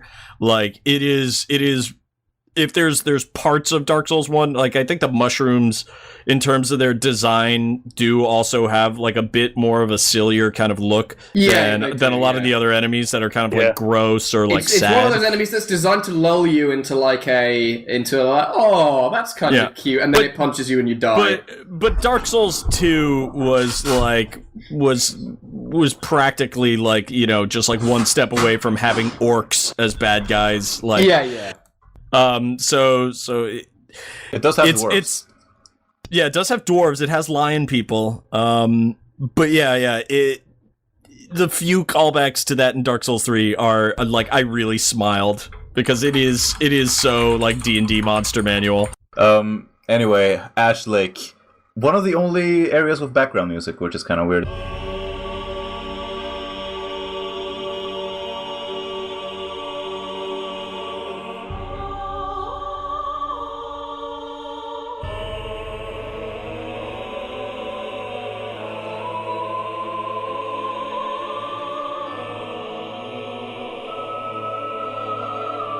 Yeah, and only if you look up as well. If you keep your camera down, it doesn't show up. Wow, huh? It's only when you look up at the sky, because you can toggle it on and off by just looking down and up and down That's and up. strange. Anyway, there is one enemy here, and that fucking enemy. It's only a Hydra. Like there's Hydras and there's clams, and fuck both of them. To be honest with you, the exact same way as you fight the first one. But I didn't want to fight him the first time I came down here, and he starts following me, and it's like, okay, fine. Okay, he's gonna follow me. And then he fucking jumps, and he's huge. He's blasting me with water from overhead, and I'm running for my fucking life, and he keeps jumping. I didn't know it could do that. And I was so I just went scared. straight up to him, and it's like, all right, it's like, come on, fucker. So that does draw like a parallel, at least a connection between the Hydras and the dragons. Yeah. I don't know like the kind of lore connection, but as we kind of talked about, dragons are sort of mineral, kind of elemental, and they're if we're going by the my headcanon of this being, it's like the heat death of the universe. They're completely outside of time overall. Like they're just like an element. Like in the beginning, there was just the stone dragons, which are eternal, and then the ash trees, and then the dragons are like brought into motion by the beginning of time. Well, the trees like hold up the worlds, don't they? So this perhaps connects to the many worlds. There's a lot of Norse mythology there. There's a lot of Norse mythology in Dark Souls. Oh, and the dragon waiting at the bottom of Jormungandr. It's cool how and a whole flood of poison. Yep. It's cool how this is the Ash Lake, because obviously the worlds above are dying, and as fire burns out, it produces ash. So, like, as the trees are burning, the worlds are burning. Well, it's also a lake, though. Like in the beginning, it's just like a gray field of nothing. Like you look at the opening cinematic, and it's not like the trees like sitting in a lake. It's trees sitting, in like a barren, like rocky place, and there's like dragon statues. So even like at this point, like something is affected by the presence of life in the Age of Fire. There's also a little kind of thematic connection here with Seath. Obviously, he's a dragon, but the clams. The clams are somehow connected to the dragons, as they're also found only in only here and only in Ash Lake, and that's the two places. The two places where there are dragons as well. So how is that like connected? The dragon equivalent of crabs or something? It's clams. Well, yeah, and I mean, like clams, the natural thing is they produce like pearls. So who knows? Maybe the clams produce like the crystallized like substance that Seath is obsessed with. They're full of skulls. And they're also full of skulls and curse purging stones. Yeah, so what the fuck's going on there? Because you cannot destroy a curse in Dark Souls, is what it says. You can only move it from one thing to another. So when you use a purging stone, the stone takes on that curse, is what it's supposed to be. Or stone. 4 stones. Yeah. But it's not baby dragons, because you find baby dragons elsewhere in the series, and they don't look like anything like what they look like there. Yeah. You can join the Scaly Covenant down here. Yeah, I was in that in my first playthrough because I liked the dragon head attack, so I used to use it on things that didn't dodge very good to just like burn them up. I do like how they say in like the intro cutscene, and then all the dragons were destroyed, and it's like, yeah, one managed to get away. Yeah. Well done, eternal him. dragon. Well He just done, you. sits He managed there. to get away. He just sits there on his nest. He just sits and there, it's he doesn't give a fuck, you got can't nothing do to anything to him. He knows you can't do anything to him, because you're not fucking strong enough to do anything to him. He's a fucking eternal dragon. You can wail on his tail, and he'll give it up for you eventually, but you pose absolutely no threat to him. You're like an insect in his eyes. I've seen Ages of Fire before. It's like, I've been here, I've done this. I lasted through the last set. I'll keep going. Though of course that's lore that doesn't get established until Dark Souls 2 and 3. Well, I think possibly with Dark Souls 1, that was supposed to be the first cycle. Like the very first cycle. Yeah. So potentially maybe he hasn't sat through that, but at the same time he's like, I've been alive for probably billions of years. Yeah, like I don't give a fuck. the end of the, well, not me, I mean timeless, like literally. Yeah. Like an infinite amount and no amount of time before I'm a rock. Time I'm a began. rock. Yeah. I'm a moving rock. That's all I am at the end of the day. Yeah. Okay, so I am not much of a PvP participant, but I'll fight a dragon, bro, if I see a sign, because they probably don't get a lot of action. They don't get a lot of action anymore, and he's like, yeah, someone summon me. Another awesome thing about Dark Souls 2. Oh yeah, like you can still get plenty of action like that. Yeah. I find it strange how a lot of the covenants, most of them, are geared towards PvP, and there's so many different ways to do it. Yeah. Like, you're definitely gonna make it so that some of the covenants are not as enticing to people. Like the Great Lord PvP Covenant is easily one of the wackiest things I've ever seen in multiplayer gaming ever. It's like, it's asymmetric multiplayer with fucking some people being affected, some people not. You've got to go and you've got to kill him before everyone who's affected by him gets completely fucked over in their world. It's great, I like it a lot. And then Dark Souls 2 and 3 make it meta and like give you a covenant that invades people that invade people. Yeah. Oh yeah. Well, when the game is active, that's what Dark Moons are as well. When the game is like active and there's a good player base, it is kind of cool when you're invading something. It's like, oh shit, the fucking cops. Pretty much. Blue Moon, here we go, motherfuckers! Woo woo! Like I'm co-oping my friend through Dark Souls 3 right now, and he's like, and we get invaded pretty regularly because we're co-oping all the time. It's got an active player base. So whenever there's an invader, it's like, okay, hold up till the cops get here. Yeah, just make it like tell them to defend and stuff until that was something very fun in Dark Souls 3. Yeah, being Blue Moons and Blue Sentinel. The Blue Sentinel and Dark Moon Blades and all the stuff was good. Yeah. All right. So going back up, Sen's Fortress. Yeah. Oh boy. Let's talk about the basement first. Let's talk about my basement got no business looking like this. Let's talk about all those Titanite demons. Let's talk about all of those Titanite demons. Aren't they? They're in water as well. That's the best part. Kingseeker Fremd gives you the first actual direction you've had for probably like 12 hours. Chosen undead, your fate is to succeed the great Lord Gwyn, so that you may link the fire, cast away the dark, and undo the curse of the undead. To this end, you must visit Anor Londo and acquire the Lordvessel. Yeah, and like lore dumps on you kind of, but it's as vague as like the intro cinematic. Ah yes, you are useful. Go upstairs. Yeah. No, this giant dick with tassels. But yeah, Sen's Fortress. There's so much to talk about in Sen's Whoever Fortress. Sen was a real dickhead. I don't want to talk about Sen's Whoever Fortress too much. Trapsman was. Yeah. Snake guys, they're there. Why are they there?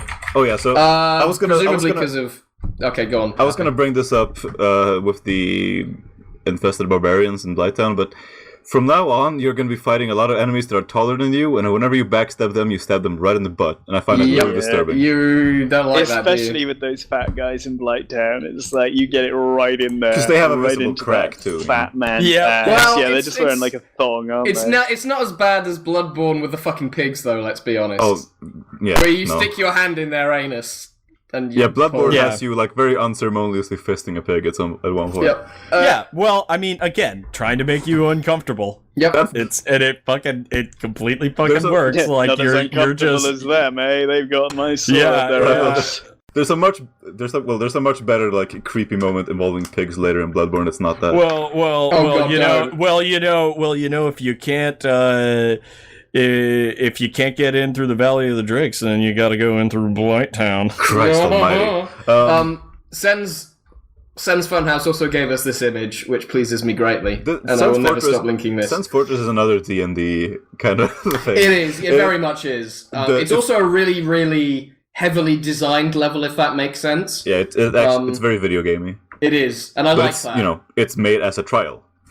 People that's the whole point. Is it's what a video game designer would make a big building designed to test you in that way. Like if that were to be designed in real life, in the same way that Resident Evil's mansion is like if I were fucking with video game experience designing a fucking trapped house, this is what I would do. Fucking all that good stuff. I really like Sen's as a level. Cart souls will never be a thing, unfortunately. I wish cart souls that would be so thing. Great. Fucking wheel skeletons on Nito is a fucking kart racing game where you can parry. Dude, an Anor Londo map where half of it is dark and half of it is light. That would be amazing. Halfway through, Gwynevere dies a Sen's Fortress map where nobody can make any progress. Yeah. Crystal caves, the track is invisible. Anyway. You gotta throw items at the track to be able to see where you're going. Yeah. Sen's Fortress. What is there to say about Sen's Fortress? I don't like that the lizard guys can just shoot lightning at you. There's that one guy to the right just as you come into the first room, the swinging axes. I guess it forces you in that instance to move on. Like, you've got to get out before he hits you. Because they again, like, making it like this is the environment is working against you. This is oppressive. Like, you can't just relax and, like, take your time with this. No, absolutely. And honestly, the way that spurs you is part of like how you are gonna more successfully get through Sen's Fortress, because if you take it slowly and then just die, like taking it slowly through that area again, it's frustrating. You're not going to get through Sen's Fortress if you go super duper careful. It's one of those areas that's actually a little bit more difficult unless you're like a speedrunner to actually run through, because there are lots of areas in the game where once you've played it once you go, I'll just run through this, it's fine. But you can't really do that quite as easily in Sen's. The only thing that I dislike about Sen's is that you can miss the bonfire. Yeah. That is the only thing I don't like, because that bonfire in the middle is so important, and it does not deserve to be as hidden away as it is. It really doesn't. Right near the top, right? It's near the middle, actually. It's once there's a fog door, you go through it. It's after the inside area. It's when you get to the outside area, you drop down. Where they're throwing the firebomb. Yeah, it's that area. I don't like that you can die before that to the big bomb throwing dude. I don't like that you can just miss it completely. There's also Ricard is up here on top. Ricard is he's there. Yeah, and his rapier. Yep, and you can also free Big Hat Logan. You can free Big Hat Logan. You can meet the crestfallen merchant, such as he is. He floats. Which he floats also. Just talking about Ricard's rapier, there's certain weapons that if you attack while they're doing a certain move will counter you. I think that's a bit bullshit the first time you see it, because it's like you would have no idea that they're going to counter you if you attack them. I don't know. The Lautrec Knights telegraphed that really well, because they changed. It was not the Lautrec Knights, the Baldur Knights. The Baldur Knights. They changed their stance. The rapier Baldur Knights have a specific stance where they will parry you if you hit them. You wouldn't necessarily know that they're going to parry you. Yeah, but the first time it happens, you can see they're doing something. Yeah, but the first time it happens, it might kill you. It shouldn't if you're at full health. That's the only thing I would say. Am I going to be at full health? Maybe you should be. This is why also... I mean, ultimately, these are difficult enemies. You should make sure that you are at full health before you engage. But it might not be the first hit they get in the fight. Potentially so. But realistically, those enemies are ones that you fought before in this area, at least by this time. Brings us neatly onto the first Mimic, which I dislike for the same reason that actually you haven't seen Mimic before, and it can kill you in one hit. Though the chest is slightly askew. Yeah, the chest is askew. If you wait a second, you can hear it breathing. You can hear it. There's gonna be open its mouth slightly. There's going to be a bunch of messages around This is the thing, if you're not playing online, or alternatively, if you're playing online but you're playing long after release, you have a good chance that you won't see that message, or that you won't see that blood stain. Look, I think the number one tip-off is that it's out of place. Yeah, that's true. I was lucky enough to have a message saying be wary of mimicry, which thank you, random online person, for that. But yeah. It's one of those things where the whole premise of the game is that you're playing this asymmetric multiplayer thing with... I would be completely fine with this Mimic if it didn't have the ability to kill you in one hit. Yeah, I would be fine if it took you to half health. No, more than that. You fucked up. But as long as it doesn't kill you outright, because then that's like, okay, I made a mistake, but really was it I've never seen this before, I didn't know this game had this type of enemy. Really, is this fair that you kill me? It ultimately comes back to the whole premise of the game, which is that it doesn't hold your hand in any way, shape, or form in that respect. It doesn't care if you've not seen that before, really, because you always why would it because care? It's part of the it's part of like the recovery mechanic. Like you always have a chance to go back and get it, and now you know. It just that your cost is time, essentially. That's what you've been cost by that. I would accept this Mimic being weaker, but the rest absolutely should want it to kill you. The rest I'm fine once you know with, about them. Yeah, absolutely. I agree. This one, I would say, weaken it, because the thing is, if you think about it, it's not fun for the player if they have walked into that and they've been eaten by that, because that just feels unfair. I don't know. Like, I don't think it's meant to be fun, though. I don't think any of the game is meant to be fun the first time through. If the game's not meant to be fun, then why would anyone in the words of Reggie, I find the game King. Fun. But not that particular Mimic. The first time it happened to me, like, and it was that Mimic, I was like, all right, that was pretty cool. I got caught by it. I'm not gonna lie, I got caught by it. I got caught by it, but I thought that was at least a ceremonial way to die. Like it does have this big elaborate animation for you. Interesting note about any grab attack in the game, you can mash out of it. To take less damage. Not explained anywhere, by the way. Not explained anywhere. You can mash out using all the attack buttons and the stick.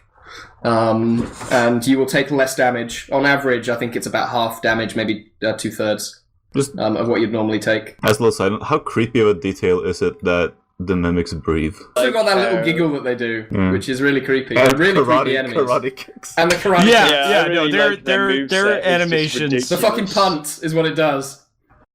Well, and then in Dark Souls 3, those like roundhouse kicks. Yeah, God, don't, please. They do like this sort of flying kick in Dark Souls 1, don't they? Just like leap at you with the foot outstretched. But I think again, kind of with the mushroom people being like sort of a sillier kind of enemy, those two are just also fucking hilarious. They're silly, but they're also really not silly at the same time, because they are legitimately creepy in many ways. Yeah. It is nice that you can just get them to, like, you can just feed them a talisman and just go, and they'll yawn at you and open up for you. And it's like, yeah, okay. I legitimately, like, cannot handle the mimics of Dark Souls 2. They're like... The upside down ones. I don't know what to do. I don't know how to beat them. How did you handle them in Dark Souls 3 when they do that? Because they're the same film show in Dark Souls 3. Jesus. After that, you've got that spike trap as well. The elevator. Like the elevator. Oh, that's a fantastic trap. That's quite good, because you can see the blood on it, and it stops to let you get off. And you can see as it's going up and down, you can see that it stops and then it goes again, but it doesn't come straight back down, and then it comes back down again. That's nice. There's one trap on the floor with the wall darts that I dislike. It shoots you in the back if you stand on it. Yeah, it's a sick move. It's fun though. The thing about this is the snake man who you're trying to shoot it with like blocks your view, so you can't see that they're not going to come out of the other side, and it's like, ow, I just got shot. I think you're supposed to wait there, which is part of the problem. Like the first thing that you see in Sens is two snake men and a spike trap, a dart trap. Yeah. From the floor plate. So the game is basically telling you, okay, there's a floor plate there. It's only going to do one thing, because it's only done one thing so far. There's going to be a hole where these darts are coming out from. Where is it? If I can't see it, it's probably somewhere else that I can't see. But I should probably wait. I don't think I've ever actually seen the one at the start of Sen's Fortress. It's absolutely there. I don't know. I think it's embedded in the stairs. It's embedded in the stairs. Probably, if I remember right. But I've always I've used that plate many times to kill the snake men there, but I don't think I know what the shooter looks like for that area. Yeah. You get up on top and immediately there's huge fire bombs. And there's a really hard to find bonfire too. Once again, I was saved by a message saying try down. Hot tip. Yeah. Try jumping is always a trap, but try down can be legit. Yeah. Try jumping is sometimes legit. Sometimes. No, because if they want you to jump, you'll probably overshoot anyway. That's true. But there's that if you go for the merchant in Sen's Fortress, you may not think you can make that jump, but that's a jump you should try. That is try jumping, yeah. That is try jumping, and then you get the cage that takes you down to the start of Sen's Fortress, which again is good. Shortcuts in this game are generally... It's a required one as well if you haven't found the fucking bonfire that's hidden. Yep. There's not much to it from there other than the boss, really, is they? And Black Iron Tarkus. And Black Iron Tarkus. Tarkus will absolutely solo the Iron Golem if you let him. If you allow him to do so and he doesn't fuck himself up completely, yes, he will. I accidentally missed the summon for him on my second run. We watched the video afterwards. And it was hilarious. First time I played, just attacked the Iron Golem, was like, holy shit, he's taking no damage. How am I gonna beat him?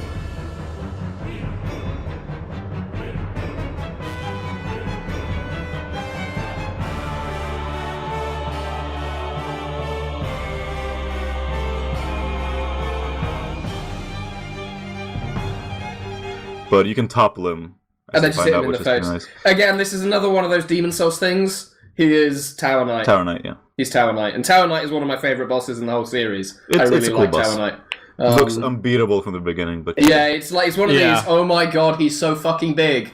Yeah, and all right. So after Iron Golem, though, as I mentioned before, you can see switchbacks that lead up to Anor Londo, which I think might have been staircase, which might have been active at some point. But yeah, and that would have been cool because then that would have been there's absolutely no gaps in this world whatsoever. Yes. It's weird that demons bring you to Anor Londo and later attack you. It doesn't make any sense. And the fact that they're demons as well, because they are demons, they take the demon damage modifier. So, well, what the fuck are they doing up here? Yeah, that is really something, weird. That's a problem I have with Dark Souls, and later Dark Souls entries. Demon means something in the world of Dark Souls. It's very specific. It's like it's not a synonym for monster. Yeah. That's anyway. Unclear is the answer to that one. Anyway, the cutscene is fucking awesome as you come up here.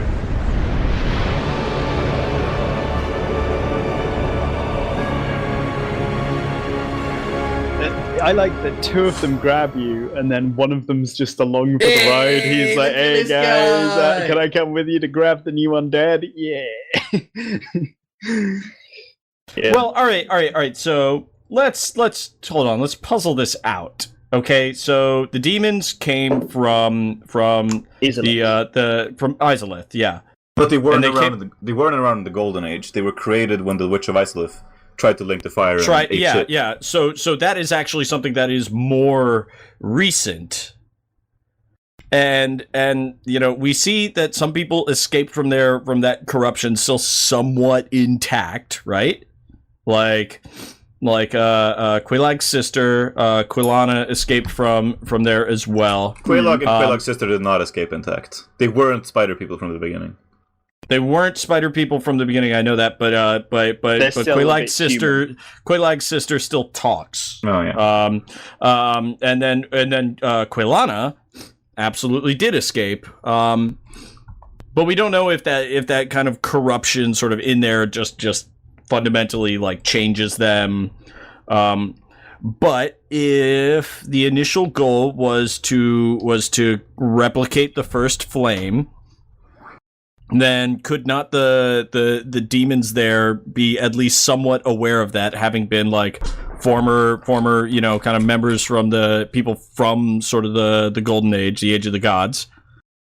Would they not be like, okay, here's someone who could potentially get the Lordvessel? Potentially. Maybe they were just given a command by someone and decided, okay, well, we'll fucking follow this then.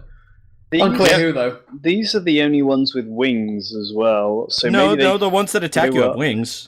Also worth noting what I'm saying is this type of demon is the only one with wings, and you don't see any in Izalith. So maybe they all flew out of Izalith and that came being to Anor said, Londo. there are demons that look very similar that show up in Dark Souls 3 that are definitely Chaos demons. Like, as in flamey, like, Izalith Chaos demons. Do these guys disappear when you turn the sun off? They do. So if they're illusions, that all makes sense anyway. Maybe it's it's a trial from Gwendolyn then, because he's the one who wants you to come and get the Lordvessel, really. Yeah, he does. He brings you there, and then he's like, right, let's have a trial to see if the undead is able because to... Sen's fucking funhouse wasn't enough, apparently. The past months of speculation were pointless because we forgot about Gwendolyn. Yes. Yeah. The other thing is there's actually potentially another projection which we will get to when we talk about in Anor Londo. Yeah. Which is what we're talking about right now. This place, Anor Londo, seeing it for the first time, I was like, oh wow, an actual like city. I'm going to be able to talk to NPCs and stuff, and things will be nicer here right now. But it does have my favourite bonfire in the game. I really like the bonfire with the firekeeper there, just because you can talk to her. She's nice, you know. She's maintaining the fire for you. She's pretty cool. I like her. And you can go outside and you get that wonderful vista. Nice. You're going to have a lot of gorgeous view messages right gorgeous as you land view here. messages. Yeah. There's very few things in the entire series of Dark Souls that have that effect. I would say Anor Londo. I would say maybe like the Ash Lake the first time you get down there. Yeah, I would say, Ash Lake also has like the music too, that like that Gregorian, deep, like you've got mystic thing. The Dragonary does it in Dark Souls 2. Oh, we're talking about all of them? Fucking Hyde's Tower of Flame looks incredible. Hyde's Tower of Flame the first time you get there. Oh my god, the water? Yeah, absolutely. Shit. My computer is really bad. That water looks really good. Yeah, how does this game have any right to look this good on my computer? You've then got the Dragonary, which I really like as a place, because that's really impressive. Then you've got, I can't remember saying, Irithyll, which is beautiful. Yep. The first time you go up to Irithyll. And that entire area is great. Archdragon Peak. Archdragon Peak, the first time you see that, and then that's probably about it, to be honest. Killing of the First Flame looks cool, but it's not, I mean... Yeah, it's not there's one a lot of those, areas though. that look cool, but I wouldn't say beautiful. Anor Londo, you go downstairs and you kill the gargoyle, and it's like, that's a good moment, because it's like, I killed 2 of these a while back, and they were really hard. And then this one was okay. This one was okay. It's one of those points in the game that shows you are more powerful than you were back then.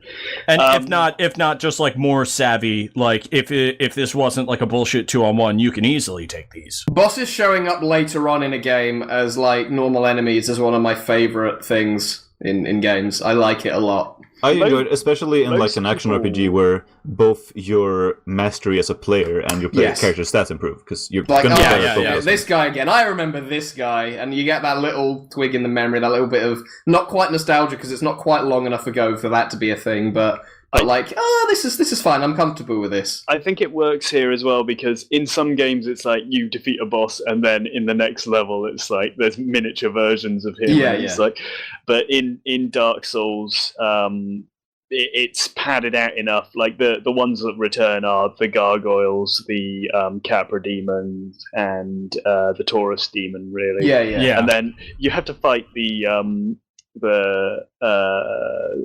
what do you call it, the asylum demon a few times in Yeah, the game. Fire Sage, But I think that's Stray. more just because they couldn't come up with something else quick Because their enough. whole area is not done. Yes. Yes.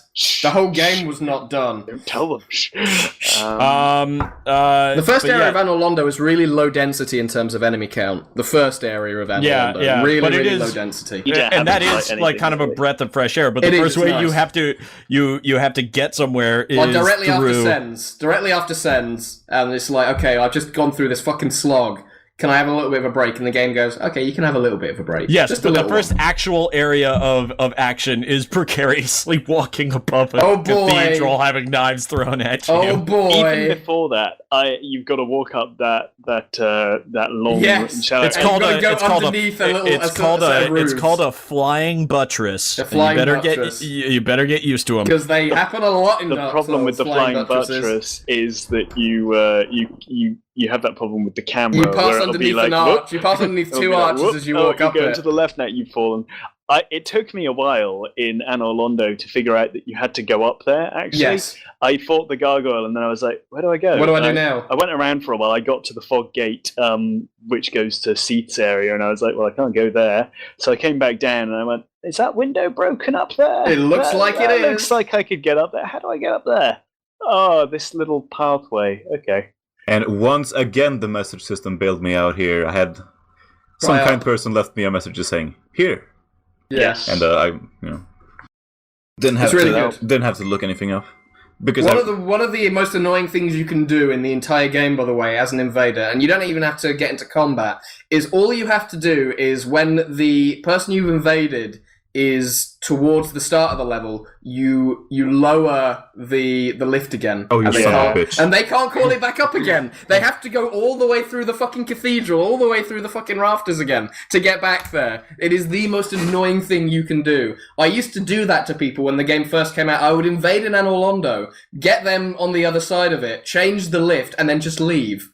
You're a terrible person. I am a terrible person. I don't give a fuck. I'm not invading to make their life fun. I'm invading to make my life fun. Not them. There you go. And that is roleplay in Dark Souls. And that is something I really like about the game. What, you roleplayed as an asshole? You can roleplay as an asshole. That's not roleplaying, Moogle. No, that's That's just your life. Oh! Fucking destroyed. There are so many things you can do to be an asshole in Dark Souls 1. Being invaded or invading. One of the people, and I guess you could do this before, but we'll probably do it after, in Painted World, he chameleoned right next to the bonfire where all the big spikes are, and he was a spike. And I did not find him. I did not find him for 2 or 3 hours, maybe. I stayed there. I stayed there. He couldn't run away. I didn't run away. I found him eventually, and I beat him, and I went, well played. And he said, yeah, okay, well played. I would have just quit the game. Yeah, I know you would have done, but I didn't, because I was invested. This is when I actually had time to spare. But I was invested at that point, and I spent so long in You that say that. level. This is the man who, when I couldn't beat Ornstein and Smoke, played through the entire game to get a character of the appropriate level to co-op with me. It did not take me very long. Oh no, that's true. You know. Must have taken a few hours. Yeah, it's fun. It's a few hours here and there. It's a fun game. I can play through a fun game again. I can play through a fun game. Also, when you know what you're doing and you don't die, you level up really quickly. You get a claymore from like running past the dragon. The drake, rather. You just get the claymore, you upgrade it, it kills things really quickly. Okay. So though Anor Londo before Smo and Ornstein, a lot of cool shit. Sigmar. The actual first, the first thing, and his Sigmar made it. Sigmar and Solaire both made it. And the thing with Sigmar, and this is the other like kind of like his tragic thing is he's always on a quest, and you're always doing it better than him. Yep.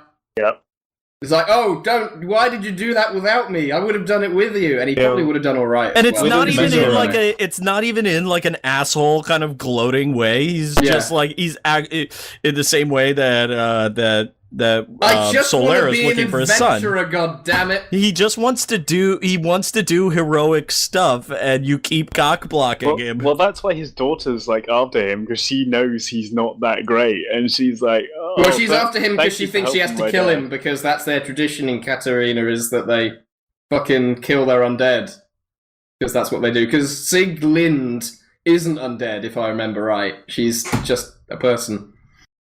Yeah, and eventually, Sigmar does settle down in Ash Lake. He does, yeah. And you his get a daughter tight comes and night's kills lab. him. If you And his daughter manage comes and to kills him. do his quest all the way through, I messed it up on my second. I love him so much. I tried to do it, and I accidentally. Well, I didn't realize it would mess it up, but I killed all the Chaos Eaters or whatever they're called. You have to let him jump down. Yeah, I killed them before he got there, and then he got there and he was like, "Oh, there's nothing to do here. You've already killed them all." And I was like, "No." Well, that's not okay. That's I wouldn't say finishing Sigmar's questline that way is messing it up, because you have to orchestrate everything so much to like make him get an even part in the fight. Yeah. Which But you can't kill any of them. You're not allowed to kill any of them. I thought you could kill all but one. Nah, I think you're not allowed to kill any of them, because I think if he detects you killing them and he's there, he jumps down anyway. And I think that they actually respawn if you kill them. They don't respawn. They not that's respawn. Why I None of messed them it up respawn. on my second playthrough. They don't respawn. Maybe I'm remembering that wrong. It's been a while. Think about that. What that implies about like how you have to win his questline. Like you have to orchestrate a battle to make him feel good. I know about it. Like, basically, he's still lost. He still sucks. But that's what is endearing about him. Like kind of similar in the same way as like Laurentius. Like his only Laurentius's only thing is like he's lonely and he needs a friend, and so he really kind of like globs onto you. Like he really, he's really forward about that. And with Sigmar, like his only thing is he's just mediocre. Like he's not a bad person in any way. He's got a Zweihander and he's got an onion suit. And he's doing pretty well for himself. He's doing okay for himself. He's just mediocre at being heroic and stuff. And he doesn't. It's not even like this big. Do you think it's a death wish? Maybe. That being said, he does manage to get all the way to Lost Izalith on his own. Yeah. Think about that for a second. He manages to get there through all the fucking centipede demon, through all the fucking dragon butts. He manages to get there. Maybe he just gave 30 humanity. How did he get 30 humanity? How is he going to get 30 humanity? That is a bunch of rats. Like Sigmar doesn't suck. You're just better than him at everything, and that's what. I think most of the game is this. You're just better than everybody else. You're just that one guy. Well, you are the chosen undead. But you are the guy. Okay, no. The point of being the chosen the point of being the chosen undead is like you're not good because you're chosen. You're chosen because you're good. Yeah. No. Like, yeah. You're the chosen undead because you are the one that got to the Lordvessel. The chosen undead was inside us all this time. Yeah. You anyway, are not. We really were. You're not the Nerevarine, but you could be. Anyway, the Anor Londo Cathedral, totally a real place. Yeah, it is as well. Really? Sagrada Familia in Barcelona. I don't know, like this. Just looking at this, like this reminds me a lot more of something you would see in Bloodborne, specifically like the hyper density of the statues and everything. Oh god, yes. But yeah, no, I see what you mean. But also, where are the flying buttresses? Sure. No flying buttresses, and those towers. I mean, obviously, this isn't Dravidian architecture, but like do almost remind me a little bit more of Lost Izalith. Well, Izalith is a like a Thai Wat. Yeah, it's Angkor Wat. They're Dravidian style ruins, but yeah, like all right. So the cathedral, Havel's armor's here. Well, you have to get past the goddamn archers first. Yeah. By the way, best invasion I ever saw was someone in the Black Knight armor with the dragon great bow, just standing there with those two other archers. God. Yeah, no, just evil. Truly. Like Satan, like Satan. In fact, is Anor Londo in Gravelorded mode. It really is the worst thing in the universe. If you've ever seen it, I have not. Have you not? There are spear silver knights everywhere that just one shot you. Black Phantom silver knights that just one shot you. There's a video of what's his name? I'm trying to remember his name. Is it only Afro? It's only Afro, I think it is. Going in there, and he's doing invasions and stuff. Yeah. And then he finds that he's Gravelorded, and the rest of the video is dedicated to him trying to get to the boss so he can be not Gravelorded in that area anymore. And he can't. He cannot do it anymore. Yeah.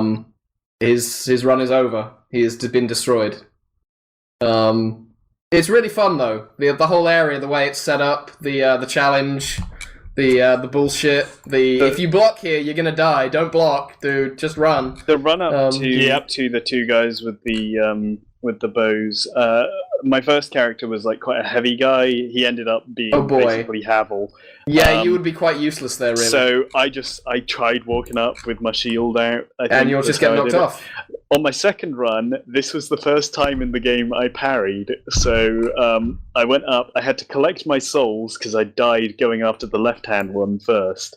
Ran towards the right-hand one who pulled out his sword, just like did a really like panic parry and got the parry, and that's how I got through that area on my second run. It was quite good. And then I was like, wait, parrying's not too bad. And so I learnt to parry. That was it. After that was impressive. Runs. Actually, that you managed to parry him. Something very funny about this area, though, the enemies that are most likely to fall off are the only ones with wings. Yeah, and they don't fly back up. They just they don't. They don't. They just Easy soul farming. Like just bait them into doing their jump back attack. Yeah, the one that does a jump back, just whenever he's on the edge, all he does is jump back, and you just go, well, bye then, I guess. See you later. Yeah. So Anor Londo is kind of cool. It's like this. It's this laid out castle, and there's also all these like luxury rooms that with. All the stuff there is too small for all the people who live there besides Gwendolyn. Also, there's a Titanite demon, and there's no indication as to how he got in that room. Like, there's no way he got in that room, isn't he? But he's just there. Like, the door isn't big enough for him to get out of, or into, for that matter. But he's there. Well done, man. You did really well. He was born there. Must have been. He's an annoying fight if you're a non-ranged user. Oh yes, because if you come out of the door, his pole will go through the wall. And maybe that's how Titanite demons form. The Titanite demons are like fun and interesting. Like they don't change. Their fight areas only get smaller. First you have the first one you fight. You have plenty of stuff to hide behind. You have a big area, and now you fight this guy. And then eventually you get to like the bridge in the Lost Isles shortcut with the red one. I've never fought him. I've never. Yeah, he is tough. I killed him. The only way I really killed him was I had a faith build character, and the one thing that you can do with faith build characters is you can get sunlight spear, and I sunlight speared him to fucking death, and it takes 4 shots. If I remember right. Time I went to Lost Isles. Every time I went to Lost Isles, I killed him. Because you get Titanite, Demon Titanite from it, which is fucking amazing. Yeah. He's the only like respawning one. Yeah. Solaire's here, and he flirts. Who's here? Solaire's here, and he flirts. He flirts with you. No matter what gender you are, it's fucking great. Yeah, he's great. You really are fond of chatting with me, aren't you? If I didn't know better, I'd think you had feelings for me. Oh no, dear me, pretend you didn't hear that. But like, I wonder what people will say. Getting past those fucking archers and finally getting to settle down by bonfire and Solaire is there, that was such a good feeling, man. Coming up to this room on my second run, Happy, you were like, I was like, it's the bonfire's in this room on the left, isn't it? And you were like, no, it's on the right. So I go in the room on the right, and there's just two silver knights, and they turn and look at you, and you come in the room as well. It's like, oh. No. I was like, nope. Back to the other room. Yeah, it's nice seeing Solaire there. It's nice that he's just sat by the bonfire as well. So you sit down with him when you take a rest. Yeah. Then he leaves to place a summon sign, which you'll need. All right. One other thing: the giant blacksmith. Yes, my boy. He's good. He's just there to help. Forge he can, strong he am. Hello, forge I can, strong I am. Did you guys give your embers to him or Andre? You can only give some embers to Andre and some embers to him. Wait, but there's some that you can give to either. I think the large and very large embers you can give to either, because they're just standard. I gave the large to Andre because you get him way earlier. I needed the giant blacksmith to forge me the Moonlight Butterfly Spear on my second run. I think I gave this guy the Lightning Ember on my first run, and I made a Lightning Murakumo. Which was kind of cool. He's so sad. It's like Everyone is gone, but you are my friend. Talk, 'tis no good. No one home, everyone gone. But you, friend, you talk. I no talk, but happy. He's friends with the Hawkeye guy. Yes, as he well, is. isn't Yeah. But not all giants are friendly, as we also saw. Yes. So would they be going? They would be going hollow, right? I imagine that they're hollow giants, yeah. Hollow? Yeah.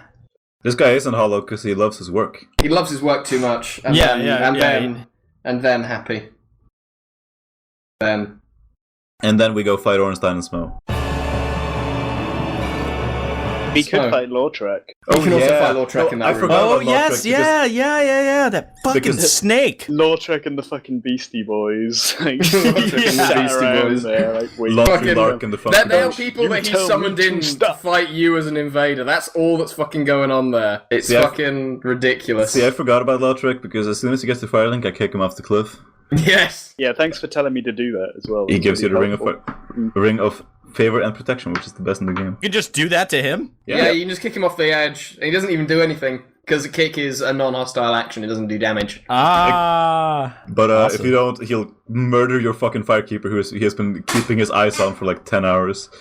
And he goes here. Yeah. And Firelink Shrine disappears as a bonfire when that happens. Yep. Sucks. You get back up after you go through the back entrance to Blighttown into New Londo. You go back up to Firelink. Yeah, I'm back in Firelink. The bonfire is not lit. And you cannot sit at it, you cannot do anything with it. And I think it even tells you Firekeeper is gone. Demoralizing. It really is. It really is demoralizing. And Lautrec is gone, and he's the only It's one like, that's this gone. was my safe place, and he just came in here and took it. Though, when you get the Firekeeper back too, dude, I mean, talk about like another broken person. Like her ankles were deliberately broken so she would stay there and not escape, and her tongue was cut out. Like, Christ. So and even when she can talk, it's like, no, this is like really impure, like, please don't make me speak. I wish not to speak. Please, forgive me. I am impure. My tongue never intended for restoration. Please, if you have any heart, leave me be. I wish not to speak. I wish not to speak. Fuck that. Well, no, she like clearly again another person completely like just beaten down by the world, and she's not even hollow, is she?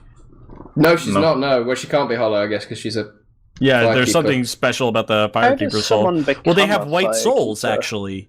They have white souls. They have like souls, but they also give you 5 humanity when you do it, because it says they're always being eaten at by lots of humanity all at once. Presumably because the people who are at the bonfire are feeding the bonfire humanity. How does someone become a Firekeeper? I don't know. It's expanded on in both of the sequels, but I don't know why. So, but there's an explanation somewhere. And that's all I have to say about that. Yep. Yeah. Smo and Ornstein.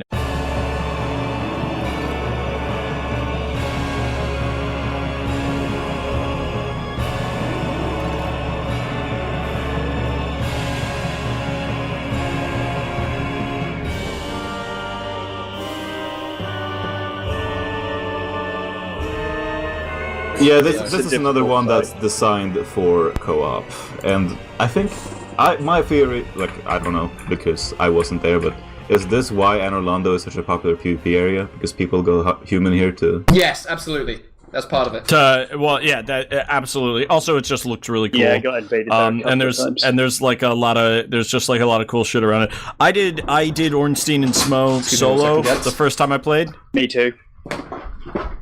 I'm impressed. It took me fucking forever, but like I fucking did it. I bitched out and read a guide, and it's like, no, kill Ornstein first. That's what I ended up doing. Yeah. The interesting thing about Smo's hammer is it blocks attacks as well. So I played my first run. I ended up being like a hybrid heavy guy pyromancer class. So a lot of the times he would swing the hammer down just as I was about to attack him and block my fireballs. And second run through, I was a sorcerer, so like he would block your soul spears with his hammer. Yeah, but no, like Happyman, I will tell you, when you actually like get the rhythm down and you're like reliably hitting Ornstein and like working around their attacks, the pillars, by the way, will obviously like save your fucking ass. And I like that they get destroyed over the course of the fight. Yeah, one of my favorite things in media, like games, movies, whatever, is a big church brawl where you break up shit. Oh, so of course you loved Bloodborne. Yeah. You feel like a total badass though when you solo them the first time. Like you feel like the shit, and then you're rewarded with boobs and the ability to teleport. Amazing chest ahead. And if you are playing online, there will be at least one message saying "amazing chest ahead." Yeah. O chosen undead, I am Gwynevere, daughter of Lord Gwyn and Queen of Sunlight. Since the day Father his form did obscureth, I have awaited thee, once living, now undead, and a fitting heir to Father Gwyn thou art. I bequeath the Lordvessel to thee, and beseech thee, succeed Lord Gwyn, and inheriteth the fire of our world. Though, as we discussed, she's just a projection. Yep. But you only find out if you... Kill her. Actually, no. You can find out. If you join her covenant, she'll give you a ring.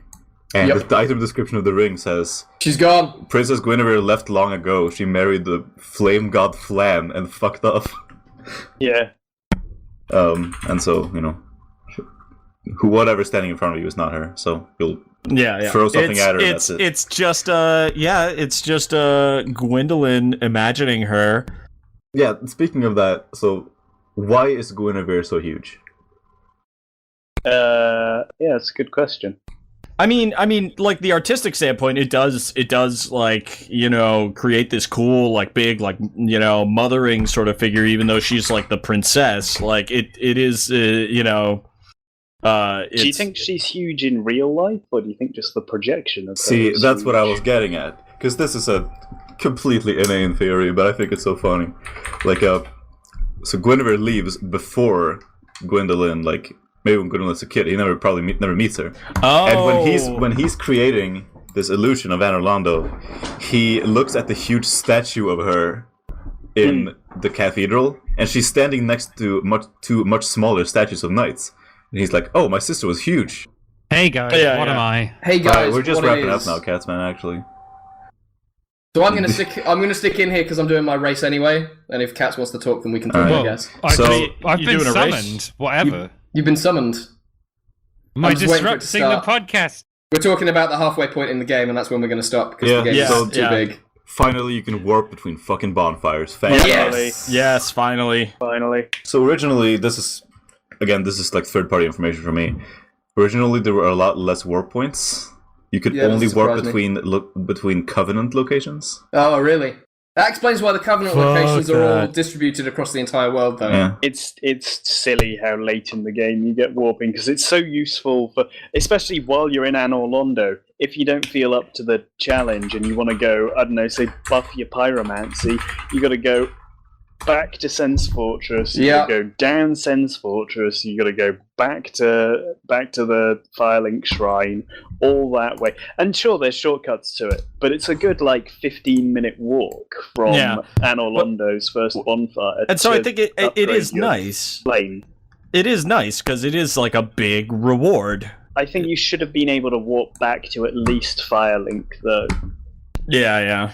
Just to sort of the things like we talked about Ash Lake. You can't go anywhere from Ash Lake, so you've got to walk back unless you I think one time I went down Ash Lake because I wanted to kill the Hydra and I hadn't yet, so I intentionally didn't use the bonfire at the bottom and homeward boned back because I couldn't warp yet. And then the catacombs and the Tomb of Giants as well, that would have been a lifesaver, being able to warp back from the bottom there before getting the Lordvessel. I will say, the Dark Souls 2 and 3 allow you to warp from any bonfire from the very beginning. Yeah, and that is handy. But I have a really good mental map of Dark Souls 1, whereas I don't have as good a one. I don't think it's good for Dark Souls. Well, Dark Souls 2 had the dumbest fucking thing because it's like, oh my god, I got to a brand new area and I have a whole bunch of souls. Let me just break up the flow of this and go back to the fucking town. Yeah, it's weird. Like 1 is the only one where you can level up anyway. Which is the strangest thing. Like this is something like Hidetaka Miyazaki has talked about. Like he likes like the idea of like a maid who levels you up or something. He did it in Demon Souls, and he's been progressively making each game like Demon Souls ever since. Yeah. 2 has the structure of Demon Souls, but 3 has the everything else of Demon Souls. And Bloodborne's very like Demon Souls as well. Is it? Yes. When you think about it. Health item instead of the flask. Mm-hmm. Oh, yeah. Slightly faster gameplay as well.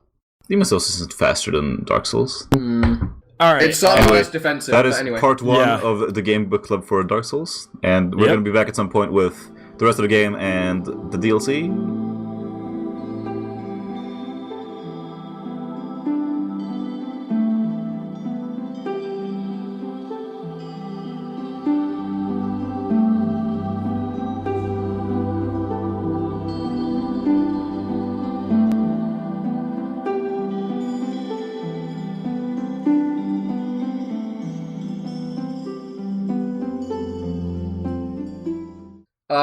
Catsman was saying that the Americans might not make the podcast because of the weird time it's at for the Americans. And so I said, them Americans. And he said, you've seen them in the multi-story car parks. You've seen them in the multi-story car parks they have at shopping centres now. You've seen them in the multi-story car parks attached to the shopping centres. Yeah, you've seen them in the car parks. They run along the handrail, don't they? In the multi-story car parks. They run along the handrails near the stairs, and then they jump off and go like don't they? In the multi-story car parks next to the shopping centres. You've seen them. Okay. And I said, this is easily the weirdest thing you've ever said to me. By the way, I didn't have any conversation between that. That was all a fucking constant stream of fucking consciousness. He sounds very triggered. Psyche. He sounds very triggered. Would you tell me why? They run along the handrails, don't they? They jump off and they go like this.